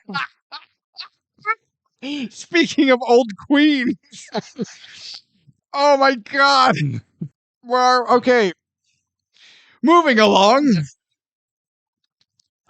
Peter is working on becoming Pan. He's not doing such a good job. But Smee ends up with a miraculous idea. The best way to get at Peter Pan. Yes? I just had an apostrophe. I think you mean an epiphany. A bolt of lightning has just struck my brain. That sounds painful. They're back and forth. I love the whole, I just had an apostrophe. Only thing it saddens me. You're saddened. That's the only time they do that. Yeah. Where he does the wrong word. I've just had an apostrophe. I think you mean an epiphany. Lightning has just struck my brain. Well, that must hurt. I had a friend who... That's surprising. I know, right? He, instead of saying barely, he would say verily. With a V? With a V. Okay. It's very frustrating for me. So I'm going to acknowledge your use of his improper use and ignore the mispronunciation you had after it. Thank you. Yeah. You're welcome. And I'm almost certain instead of Pacific or specific rather, he would say Pacific. So when did he get kicked in the head by that horse? I think he was on the set of Last Samurai. Watch it. That dude gets kicked in like the dick. That was my friend. Anyway, I love that whole back and forth with Smee and Hook with the whole, and he takes his ear wax. He gets his ear wax to freshen up Hook's mustache. Now before he has the apostrophe, this might be the best. Now, okay. This whole thing, from start to finish, with Smee and Hook in Hook's cabin, is the best moment of this entire movie. Like, this is the best scene in the whole movie. It's them just being them, going back and forth. It's the best. Because remember how it starts? Hook is really down that he's not going to get his war. And it's too much time has passed. He's too old. He's too fat. Pan isn't coming back. And what is Hook to do? Don't try to stop me. Smee, I believe the time has come. What's the matter? Are you getting dramatic again? Smee, there's nothing left for this old pirate captain to do. except take my own life. And he holds a pistol to his head. Don't try to stop me this time, Smee. Just through their simple wording. Are you being dramatic again? Don't try to stop me this time. How often do you think this whole routine is played out over the years? Like, Probably once a week at least. his weekly existential crisis. Don't try to stop me, Smee. No, this time I'm going to end it, Smee. Smee, don't try to stop me. And Smee's like, I'm going to stop. No, I'm not going to stop you. No, he's shaking his head. No, Smee's gun to his head. This is it. This is the end for poor old Captain Hook. Don't try to stop me, Smee. Smee, don't try to stop me, Smee. Smee, stop me, Smee. Stop me. Smee, get off your ass and get over here and stop me. I am committing suicide. And Smee runs over there and wrestles the gun away, and it goes off and sinks Hook's model version of his little boat as it goes down in his scale model replica of Neverland. He's like, what's the matter with you? Are you a sadist? Then it goes into the apostrophe moment and the earwax, and then them coming up with the plan to steal Pan's kids. This steals the movie for me from start to finish. This scene is it, And the way Hook laughs at the end, how when he figured out his plan, the way he just cackles and laughs. Yeah. It's so good, so good. Oh, But then there's the rest of the movie. so now Maggie can't be converted. She remembers too much. She loves her parents. It's good. But Jack, there's a weakness. Because Jack kind of hates his dad because his dad is kind of the worst. And Hook is playing off that. And you know what? To be fair, Hook does hit him with a line. It says, Jack, have I ever made a promise to you that I haven't kept? He's not wrong. No, he's not. And he doesn't hit him with the "my word is my bond." Nope, he just lays it out flat. Have I broken a promise? There you go. Now, you said there was a moment as a parent that hit you really hard and you rewound it. There was a moment that hit Anna and I as parents that we cackled. We laughed so hard. They're in the classroom scene. And Hook is going over why parents hate their children. And this reminded me in all the best ways of the Captain Underpants movie.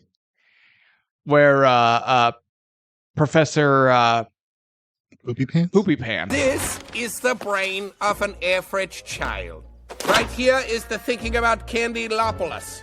The fear of what's under the bedlobe. This is the only thing I'll eat is pizza, chicken nuggets, or bottled noodles lobe. Right here is the as soon as someone else has a toy, I want that toy anterior lobe. And this is the ha-ha guffaw chuckleomalus. It's just talking about like the children's part of it. Like anytime he makes the observations about kids, like, and it's so spot on and hilarious. Hook kind of does the same thing, and it's so funny. Yeah. It's in a darker tone, but he's not wrong. I mean, we don't hate our children, but at the same time, he's not completely wrong. So it's like, don't you see, Maggie? Before you were born, your parents were happy. They would stay up all night just to see the sunrise together. Why do you think your parents read you bedtime stories? It's to shut you up. And then Smee in the background and honk you out. Do you see your parents just want 3 measly minutes at the end of the day where they can just have it to themselves without me. I want a cookie. He hit my bear. Me. I want. Da. Anna and I are just sitting there going, ugh. Yeah, I agree with Hook. And that scene's funny. That is a good scene. I like that. And when she gets the F, when he gives her the F on the paper, she like freaks out. F? I got an F. What? Abso-flogging-lutely. Let's presume. Let's play a game. Peter Banning failed. Jack stays with Hook. I think Hook would have been a better father and mentor than Peter Banning. Yeah. Like, because think about Jack has his father's pocket watch, but Hook kind of has a fear of clocks, since the crocodile that ate his hand and frequently haunted Hook's every step to get the rest of him, had swallowed a clock. So anytime there was a clock ticking, Hook knew the crocodile was near. That's what that's going from. So they go to the museum with all the smashed clocks, and he teaches them. He says, "Lad, time stands still here. Listen to the silence." And they got his father's watch, other stuff's ticking. They've got the big mallets, and they are just smashing shit. And he's like, "Son, in here, just let it out. Think about all the broken promises your dad made. Did he make it to your game? He went to your sister's play. Where was he for you on the most important day of your life? Let it out." And it's still in a manipulative, not great way, but he does let Jack express those pent-up feelings and then safely and in a fun kind of violent way get them out. Then Hook and Smee know Jack loves baseball. Well, what is baseball? Jack teaches them baseball. So what does Hook do? He organizes a baseball game for Jack to play in, like he promised he would. And then he did. And not only did he organize the game, he had his seat of prominence.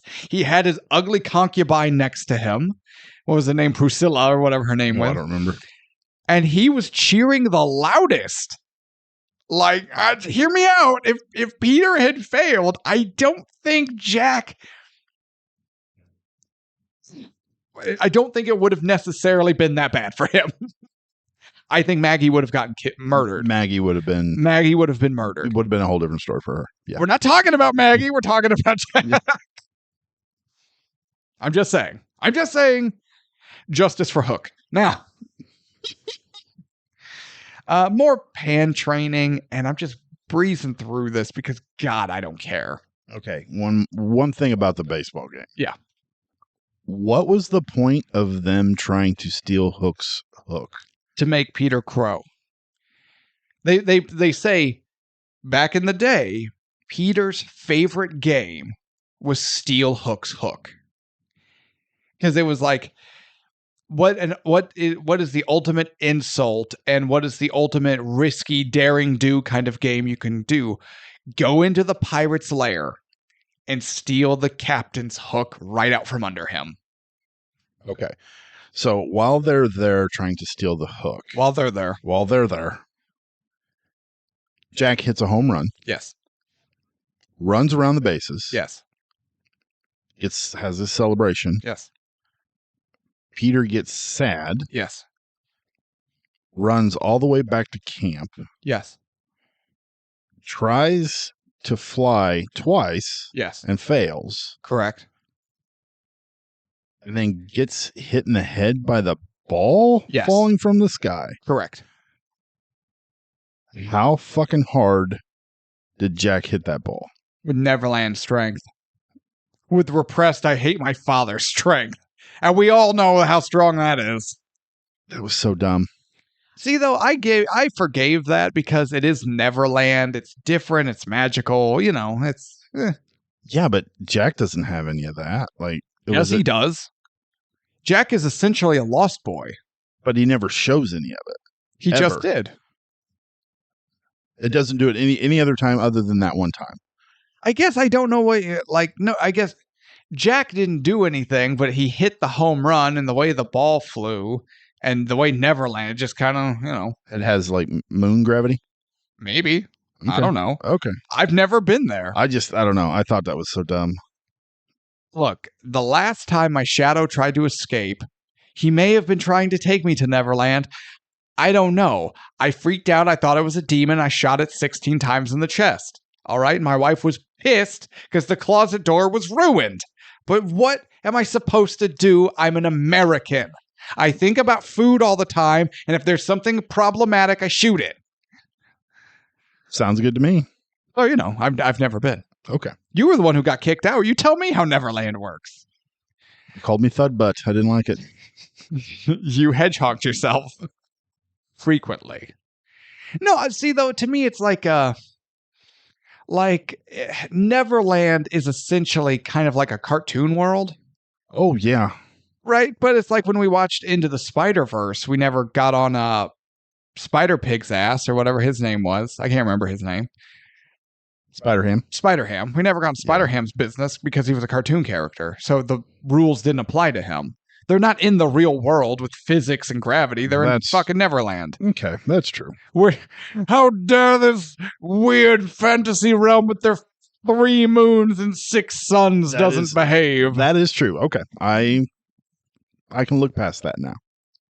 That's why we do this. That's why we do this. Yeah. Now, final battle time. Wow.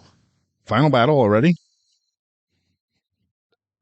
Aren't we there? Okay. Peter gets hit in the head with the baseball, realizes his happy thought. His happy thought was when he became a father. His happy thought is his children. It took a meteorite-esque baseball to the dome to remember that because he's a terrible person. Then he flies, but then he gets so caught up in his memories, he forgets he's an adult and he forgets why he's there. That's one point I want to hit on. And the other point I want to hit on is his flashback to when he was a child. Oh, God. Yes.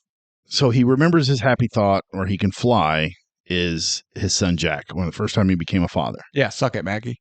So, well, favoritism. Yeah.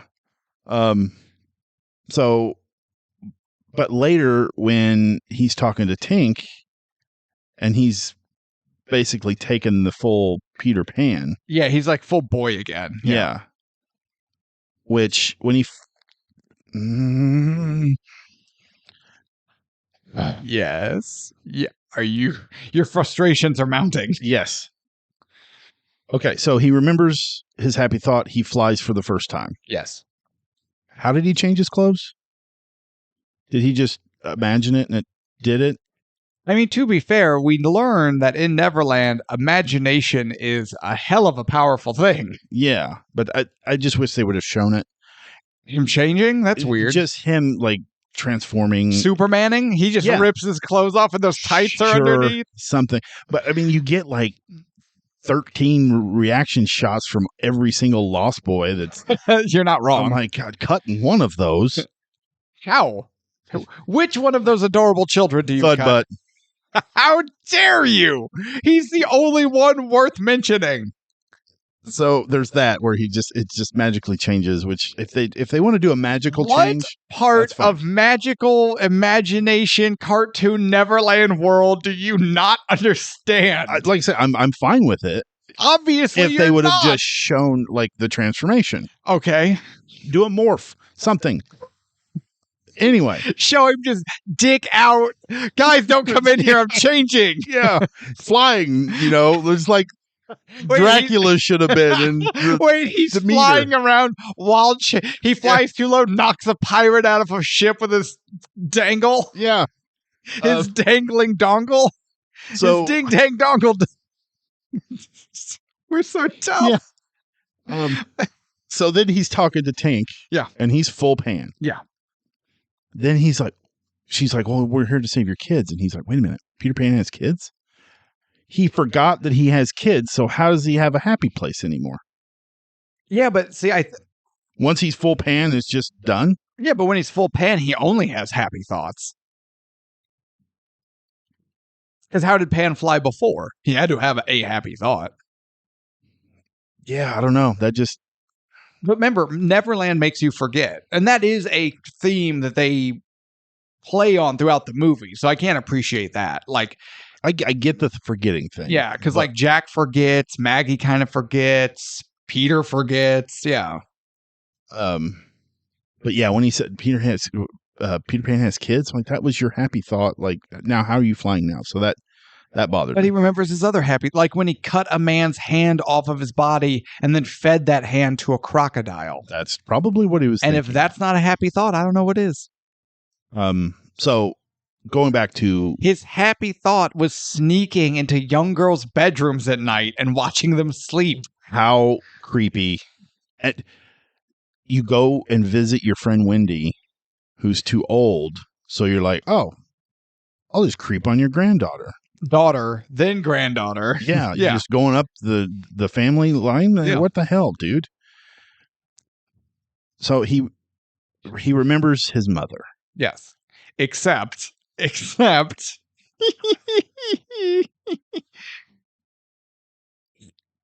He's 6 months old. gotta be. And then he's like, I just realized that I didn't want to grow up because you grow up and you die. And so I was scared. So I ran away. And it and shows the pram he's in just rolled downhill. I'm like, he didn't do that. You didn't run away. The breeze blew your fucking stroller down the hill. Also, how bad is this? How shitty of a mom she couldn't catch it? She didn't even notice it. She just left it. Yeah. So then it cuts to 6-month-old baby Peter. Pram flipped over on the ground. Baby Peter laying on cobblestone in the rain. Jesus. Where does mom go? How far did he run? And then Tink finds him and they just, fly away. So let me ask you this. And surprise Gwyneth Paltrow, by the way. Yes. Oh, yeah. Yeah. You know what? Surprise Gwyneth Paltrow's young Wendy. Yes. That was obviously, I'd forgotten all about that. I had to. Would baby Peter have grown up at all? I was getting ready to say the exact same thing. Then spit your words out. Your brain buffers like DSL internet. I was Gwyneth Paltrowing. I don't know what that. You were sticking stones in your orifices? What does that mean? I was hedgehogging. I don't want to see that. Yeah. So that's what I was thinking. Like, okay, so Tinkerbell takes Peter at 6 months old to Neverland, where Correct. you don't grow up. That is right. But he grew up You are correct. to 10 or 11. That is accurate. How? Magic. Bitch is magic. That baby is. How did 6-month-old Peter run away in his pram? He's just rocking it back and forth. How did he understand the conversation his mother and his mother's friend were having about the to be honest, nice life they had set up for him? That whole part, I was just It like, doesn't work. that All they had to do was make him 4. yeah, and I don't understand. Make him 10. Not a literal helpless baby, like full for all the parents out there or all the older siblings, aunts, uncles, whoever. We're talking still basically full potato baby where they sleep, they eat, they poop, and that's it. They don't move. You swaddle them and they don't move. I don't think the umbilical cord had dried up yet and fell off. It probably hadn't. Yeah, and then he's like, "Oh, I remember my mother." No, you did not. You do not at that age. And you don't understand that conversation. Yeah, and you don't run away. You can't even roll over. Yeah, he's young enough. He can't roll. That's why Unless the pram he's roll. Yeah. Boom. We figured it out. Wait, did we? No. Yeah, we figured it out. Bad form, Spielberg. Bad form. Hey, we didn't say all of his movies up to Saving Private Ryan were smashes. That is true. We just said all the ones after drastically decline in quality, which is also true. That's also true. Now, final battle. I do like this moment during the final battle. Okay, it's when about when they're getting ready for the final Is battle. it Peter cutting out the shape of himself? No. So no, hear me out though. So No. So Peter flies and Hook's getting ready. He's like, it's been 3 days. I don't know. And then all of a sudden, a sword cuts through the mast of the ship, or cuts through the sail of the ship. And everyone's like, my God, what's happening? Unless you were 6 feet forward, in which case you would just look up and see Peter Pan doing this. But that's a separate issue. We're not 6 feet forward. We're where we're standing. And we're looking up and there's a sword cutting out a shape out of the sail, and then it falls, and Hook picks it up, and it's Peter. It's the outline of Peter. But then you look back up, the hole in the sail does not match the outline that Captain Hook picks up at all. No, not even close. But I do appreciate when Hook picks it up, it's got like his tight tassels and his hair spikes. Like, that's funny. That's that kind of just like cartoon funny I appreciate. But when you look back up, it's not that at all. But Peter then, full Peter Pan pose, flies through the Peter Pan hole in the sail. And he goes, Peter Pan? Has it been 3 days already? I'm here for you, Hook. Peter, tell me, however did you fit back into those smashing tights? I love that line. However did you fit back into those tights? Because how the fuck did adult Peter Pan find his exact tights in full magic again? It's imagination. He couldn't imagine something better. It's Neverland. He couldn't imagine something better. So when the Lost Boys are getting prepared for war, yeah, they have those like wooden curtain type things kind of hanging up, and they'll jump through it, and then it forms like the armor on them. I did enjoy that. Them gearing up for war is actually kind of cool. That was fun. And if you look, I appreciate the small detail that like all their armor get up, like where they're jumping through the shit, has cobwebs. Oh yeah, because it's been so long since a war has happened. Yeah, I did enjoy that moment. Wait, how many Lost Boys do you think died in this battle? How many Lost Boys do you think have died to the wars, plural, with Captain Hook? Dozens? Hundreds? How many children has Captain Hook killed? One for sure. One for sure. Rufio. I believe you mean Rufio. Oh! I'm not going to say it like that. Now, okay, can you say it like Captain Hook says it? Captain Hook says it kind of awesome. Do it. Rufio. And he's like taunting him with it, but in his own Captain Hook way. So Peter goes off to save his daughter. Yes. And Hook and Rufio are fighting. Correct. That is accurate. The sword fighting in this is simple, basic, terrible. This is not Rob Roy. No, but I can't call it terrible because like they are doing combinations and moves and the swords are hitting. Like I've seen sword fights where I'm like, are they connecting? I don't think they're connecting. They needed a few more days of rehearsal, I think. No, they needed a different fight choreo. If that is the issue, they needed a more experienced fight coordinator. But no, it is simple. It's not the best by any means, but like for what they do, it's fine. It's done well. It's simple. It's nothing great. I was kind of bored, honestly. Right, but I can't call it terrible. Like I love Rufio getting cocky. Oh yeah. With his spin moves and he slid on his knees. Yeah. And I say I love this because I love what happens to him. That's dark. That is dark. I hate Rufio. He's a terrible character. What? But wait. Here's the new development, ladies and gentlemen. Since when? Looky, I got hooky and gets stabbed in the heart. Now, to be fair, I think Rufio's stabbing is the most intricate sword move in the movie because when you look, Hook hits him with like a triple feint. So Rufio doesn't know where to block and then boom, stab. Like a full fencing maneuver and then just like, bam, up yours, kid. They armor this. They try to sell this as some big sad moment. You mean when Peter Pan goes, no! Whoa, what was up with that? His gust of is that Rufio's soul escaping? It can't be because Peter Pan made it to him before he died. Yeah, it's Rufio gets stabbed. Peter flying somewhere else in the battlefield, just innately knows he got stabbed. Turns. Then there's this huge gust of wind that blows all of his hair back.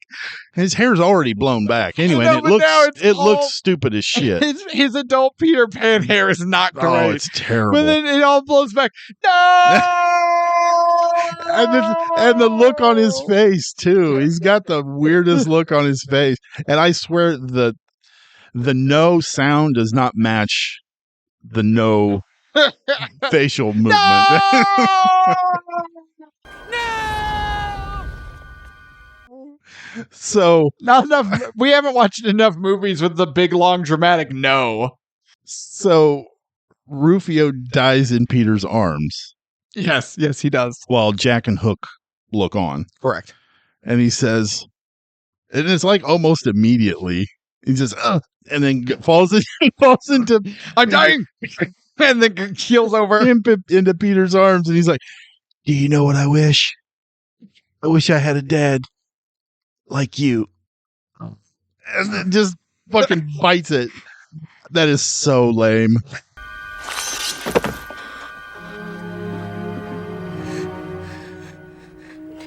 Do you know what I wish? I wish I had a dad like you. Such a lame moment. Look at this lame ass kid dying, wishing he had parents. But nobody gives orphan. Nobody gives a shit after he's an him. orphan. No, no one gives Rufio a second thought. You don't see a burial. You don't see the other Lost Boys giving a shit. You had 13 cuts of all the Lost Boys reacting to Peter flying. You can't have one of them watching this and going, "Oh shit!" No! I guess our battle tactics with fucking mirrors and chicken eggs and colored water, like marbles. What the fuck? Wait, so you're saying there should have been 13 cuts of no? But they should have all. It should have started with Peter. No! And then another lump. No! And then no! Yeah, just continue. Just continuous.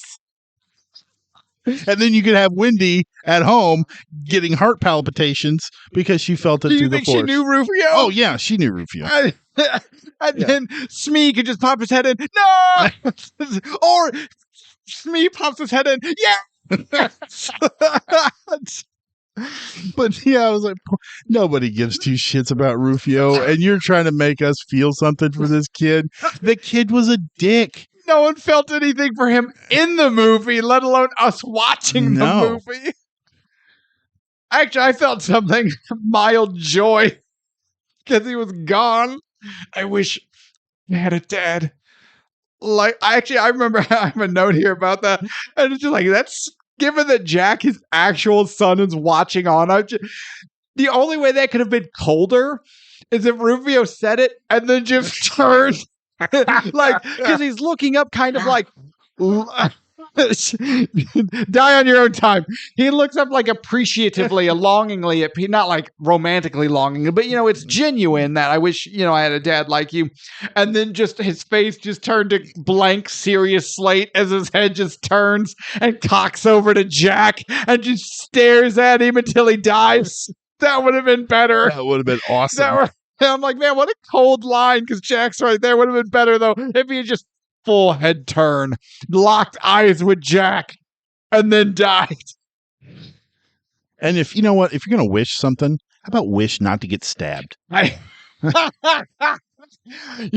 wish that I hadn't got stabbed in the heart.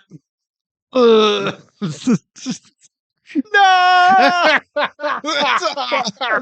If the moment felt right. Oh my God. Oh.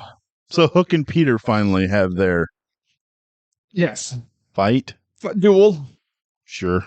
Okay. The coolest part of this duel. Actually, okay. There are the two coolest parts of this duel are, one, Captain Hook's dueling outfit. That was dope. The black and white, like the dueling outfit. I'll give you that. Then he's disarmed. cuts Peter with his hook, and then the spare blade shoots out from his sleeve. That was awesome. Yeah, that I did like that, but he gets Peter cornered up against the alligator. Crocodile. It's crocodile. It's not an alligator. Crocodile. Next to the caiman. I mean, if we're going to be wrong, I guess we can just be wrong. So he gets Hook gets Peter up against the T-Rex. And the Caprasuchus, yes. And he has a knife to Peter's throat. Yeah. And starts monologuing. As villains do. And then he's only used his hook like twice. Yeah. And that the once is just moments prior. Yeah. And then he's going to do it again here. Why doesn't he use it in battle more? Because the choreography was weak. Okay. Is that an acceptable answer? Sure. Yeah. I like that. It's all I got. So then he tries to kill Peter with the hook, but then Tink blocks it. Correct. Because Tink's always packing. He stabs the crocodile. Sarcosuchus. Gesundheit. Thank you. You do, and you clean it up. Why does the crocodile eat Hook like the T-Rex eats lawyers? Okay. I brought this up to my wife as we were watching it, because this has been my number one question since the very first time I've watched this movie, and it has always plagued me. We see the crocodile. Because it's stuffed. Multiple times throughout the movie. It has been turned into a giant clock tower. Also, Jesus, how big is that crocodile? That's a huge ass crocodile. Which I thought that was cool. I did like that. He's like prehistoric big, and that's cool. Okay, now. But he's there. Yep, there he is. Clock tower. Then it's clearly stated that the croc has been killed and stuffed and turned into a giant clock. Then, when Peter forces Hook into the croc, it doesn't stab flesh. It basically breaks through plaster. Right. We see the hollow hole, and then a bunch of dust comes out because it's stuffing and it's hollow, and that's yeah. Then the crocodile roars like it's Jaws 4. Correct. The clock falls out of his mouth. He looks down at Hook. Hook tries to get away, trips over the clock. The croc falls. For lack of... the croc doesn't come to life. The tower just kind of falls. And the mouth just kind of aligns with where Hook is. Hook's screaming. Then he's gone. Then the crocodile burps. But the crocodile is still in a completely fixed, unmoving, unnatural, stuffed, mounted ornament kind of way. I don't know what the fuck happened here. In any way, shape, or form. Bad form. If the clock tower just come to life and the crocodile in a realistic fashion just decided, fuck it, I'm alive again, eats Hook and then just scampers off, even that, still dumb, but I could at least buy more than, yep, there's the giant fake puppet thing. Yeah, and he ends up in the belly of the crocodile. Correct. Excuse me. Why don't you just crawl out of the hole that you made? Or with just your hook? And he swallowed you hook, sword, all of it, just to make another one? He didn't get chewed up. He got swallowed whole. Yeah, it doesn't. He's not dead. It doesn't make any sense to me. How did he get swallowed? The demise of Hook is very dumb. Yeah. This is the only part, out of all your qualms with this movie, this is the only one where I'm like, yeah. But you know what? Everyone rejoices. Hook is gone. We forget Rufio died because who? Rufy. Who? Rufy. No! Thudbutt is made the new Pan because he's the fattest, biggest. And he can look out for everyone smaller than him. And then Peter and the kids fuck off back to home and everyone's happy. And I don't think there's really anything we need to touch on. And now Peter remembers Neverland. He remembers he's Peter Pan, and he's going to be a better man and father going forward. Except I think he's going to lose his job, and Moira's going to have to do a lot more to pay the bills.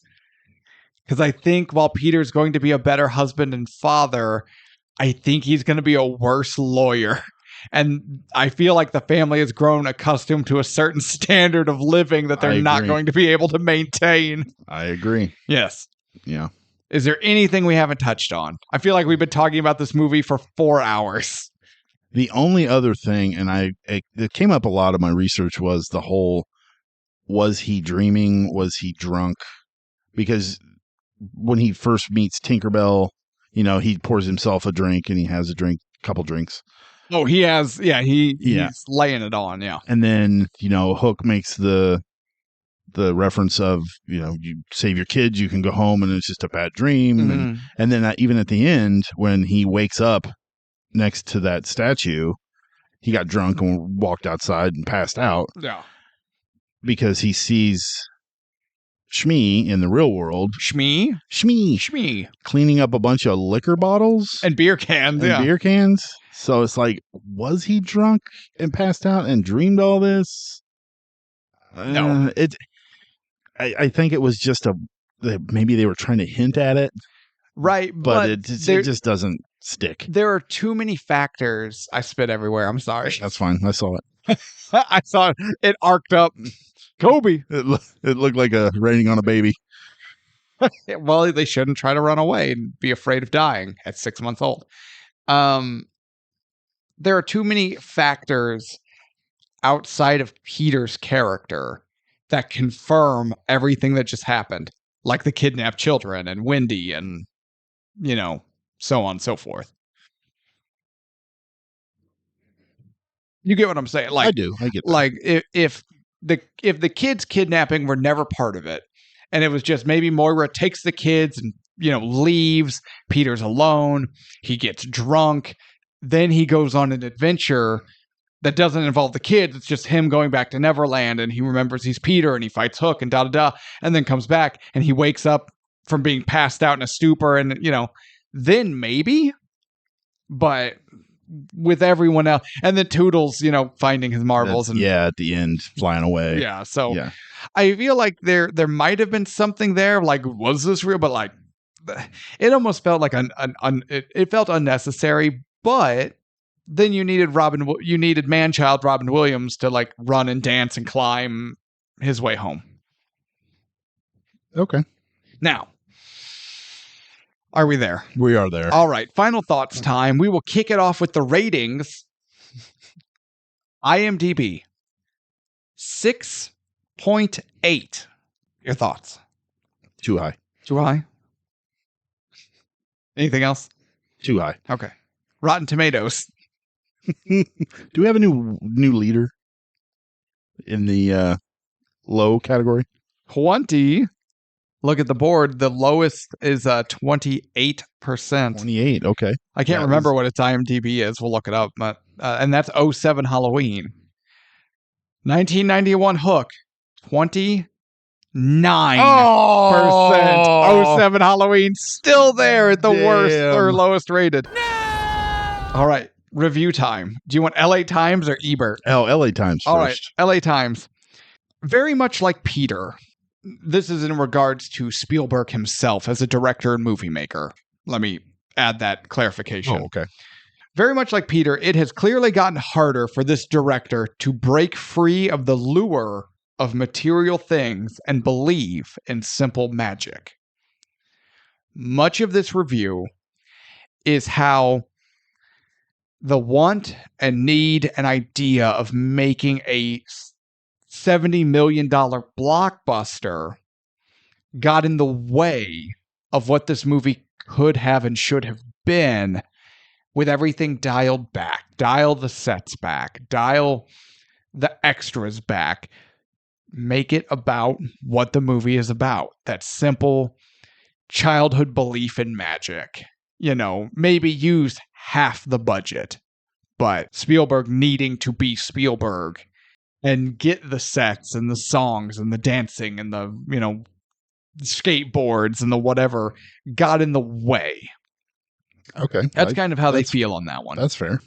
Ebert, this one, Ebert's review on this one was difficult to find just a nice, clean snippet quote that we like to do. So I took one of his thoughts about the ending of the movie and just apply it to everything else. Okay. And it would be accurate.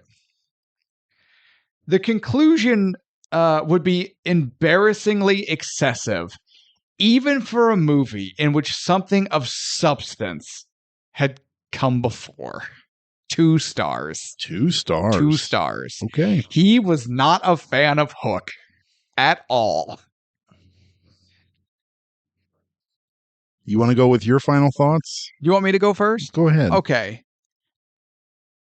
Hook was a movie that I had always enjoyed as a child. Watching it now as an adult, I have to be honest, I enjoyed it more. This is not a great movie. It's not. It has a plethora of problems.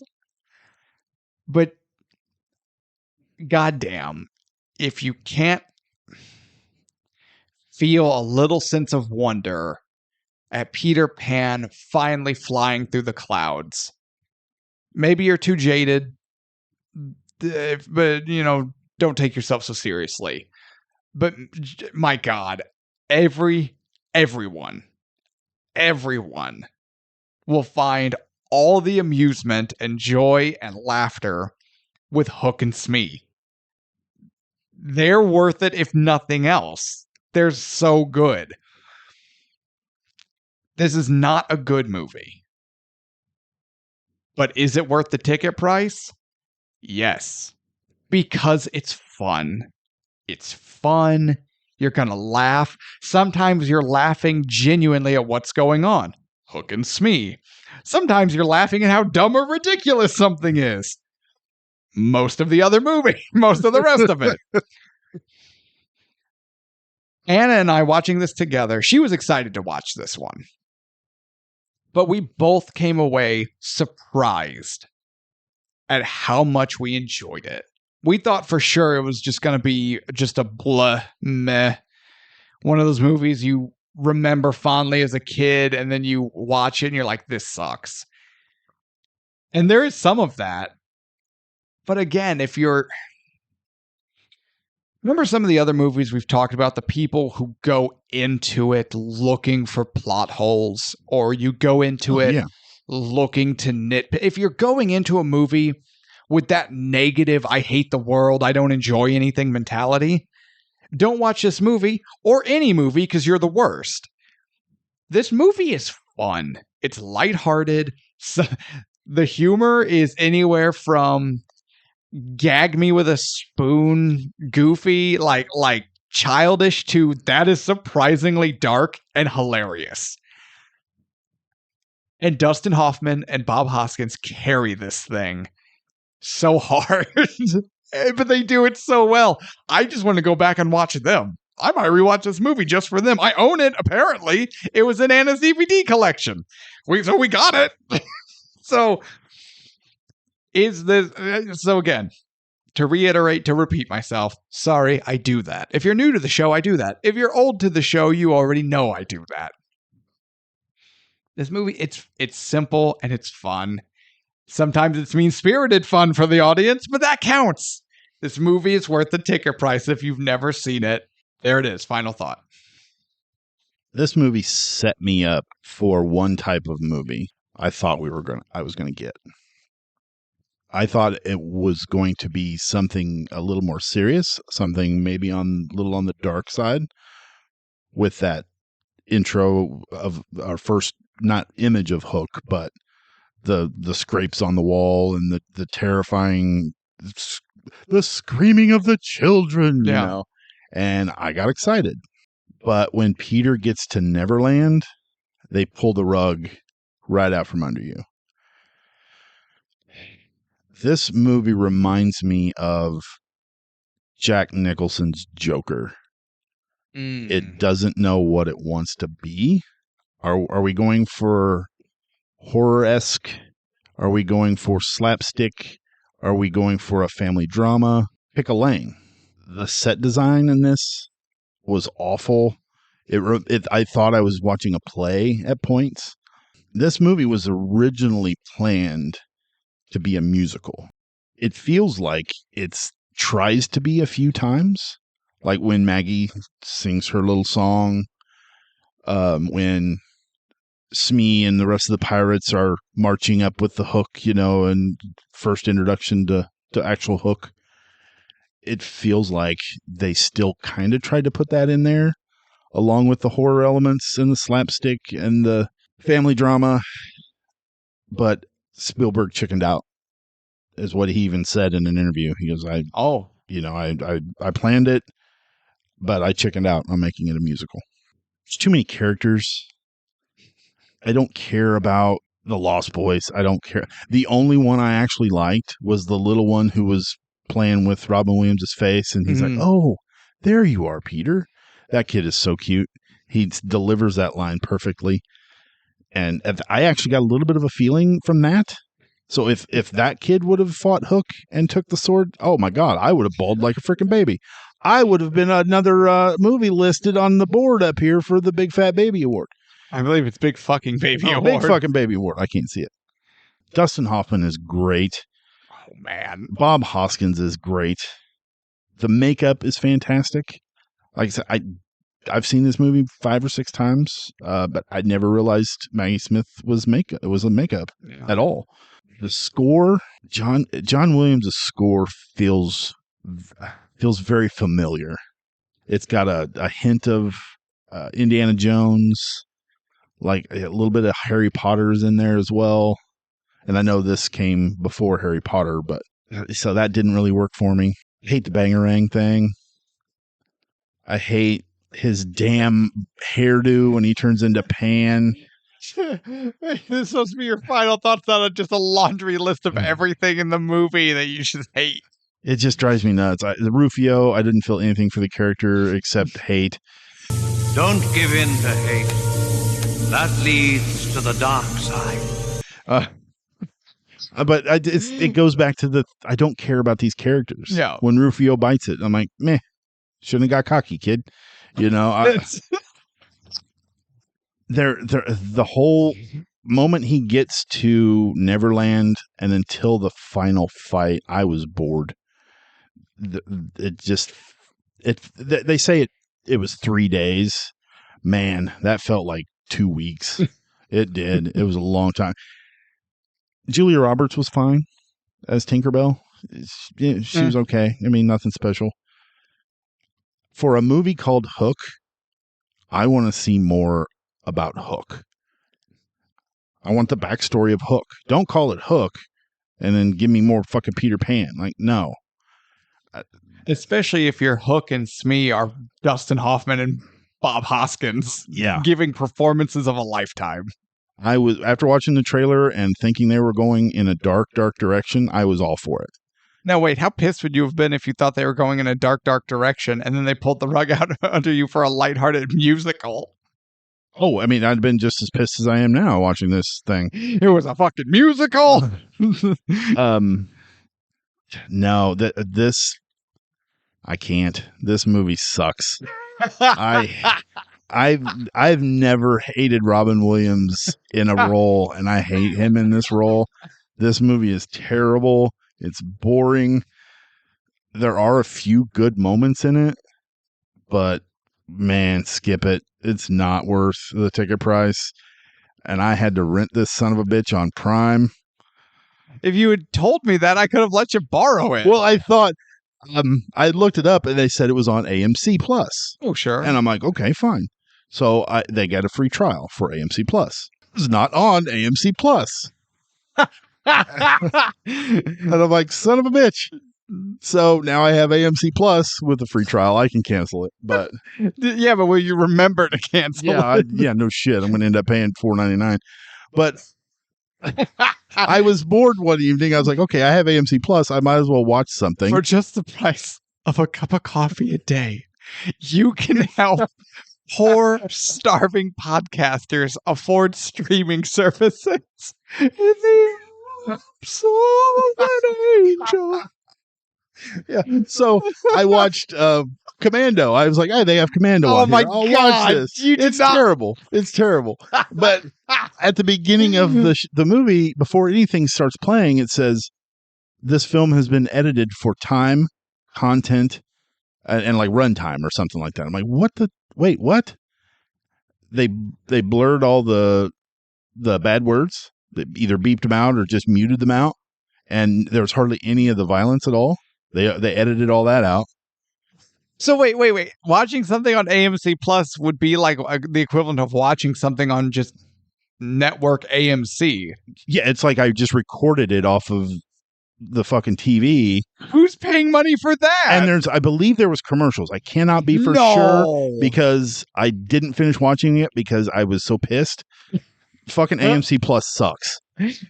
Well, there goes that sponsorship. Yeah. And now to our sponsor, AMC Plus. Hey, for $4.99, you too can have a shitty streaming service. We just make all the enemies on this show. So there's my review of Hook. Bad form. Bad form. You know what? I'm not surprised. I'm not surprised, but I'm not going to argue with you because you didn't say anything incorrect. I know that's how I roll. That's why no one likes you.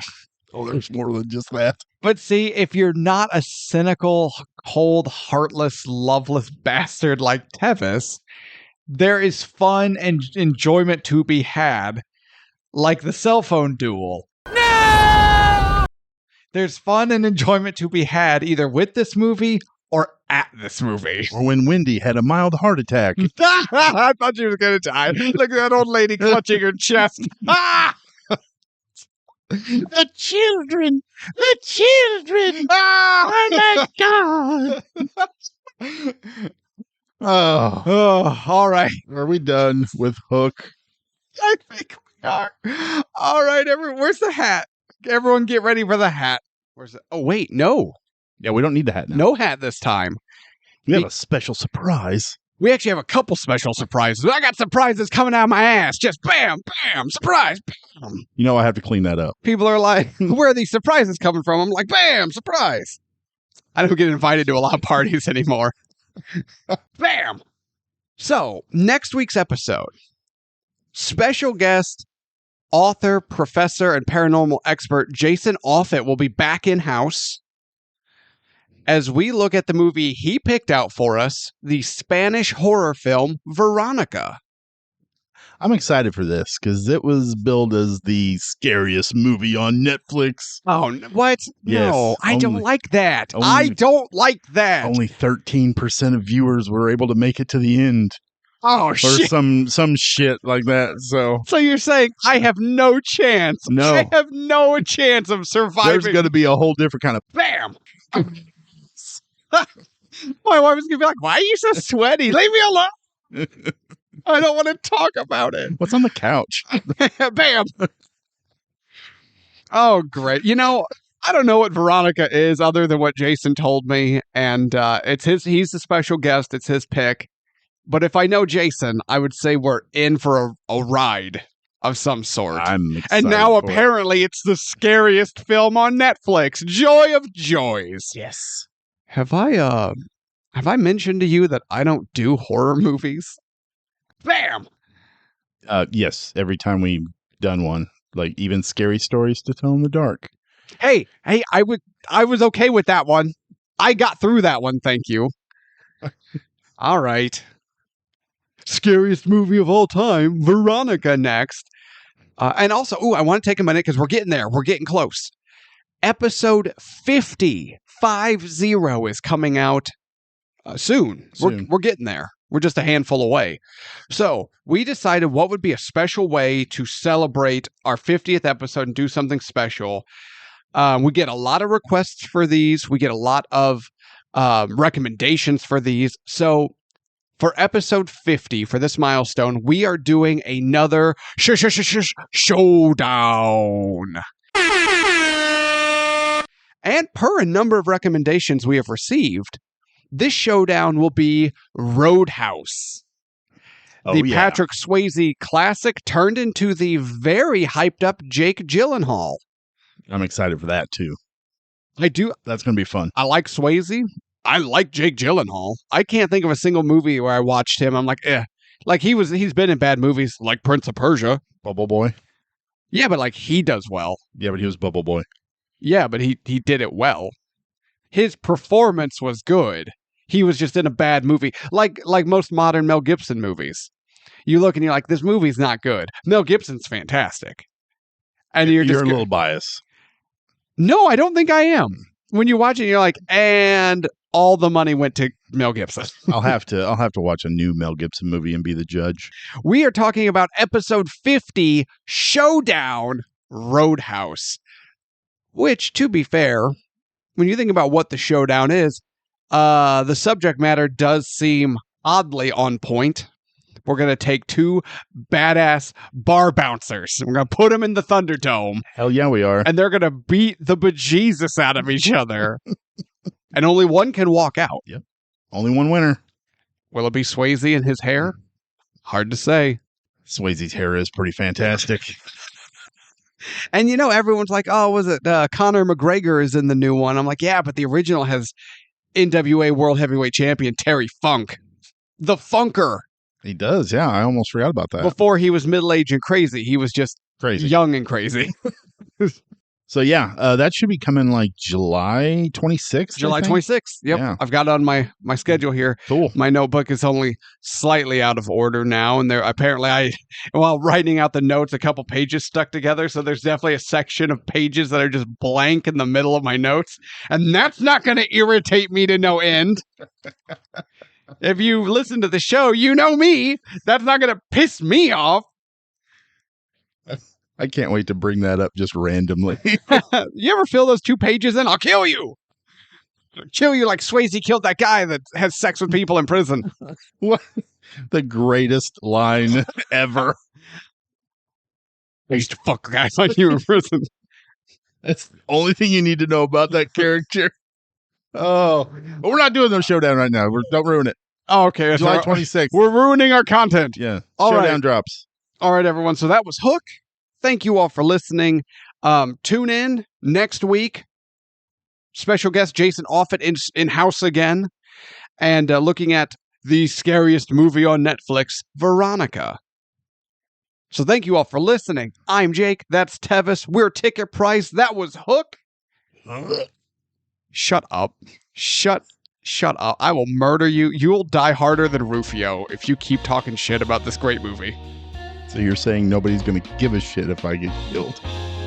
That's accurate, yeah. That's okay. That makes me sad. You have the ex-wives that would celebrate. It's true. All right, everyone. Thank you for listening. As always, be good to yourselves, be good to each other, and good night. You know you're not really Peter Pan, don't you? This is only a dream. When you wake up, you'll just be Peter Panning, a cold, selfish man who drinks too much, is obsessed with success, and runs and hides from his wife and children.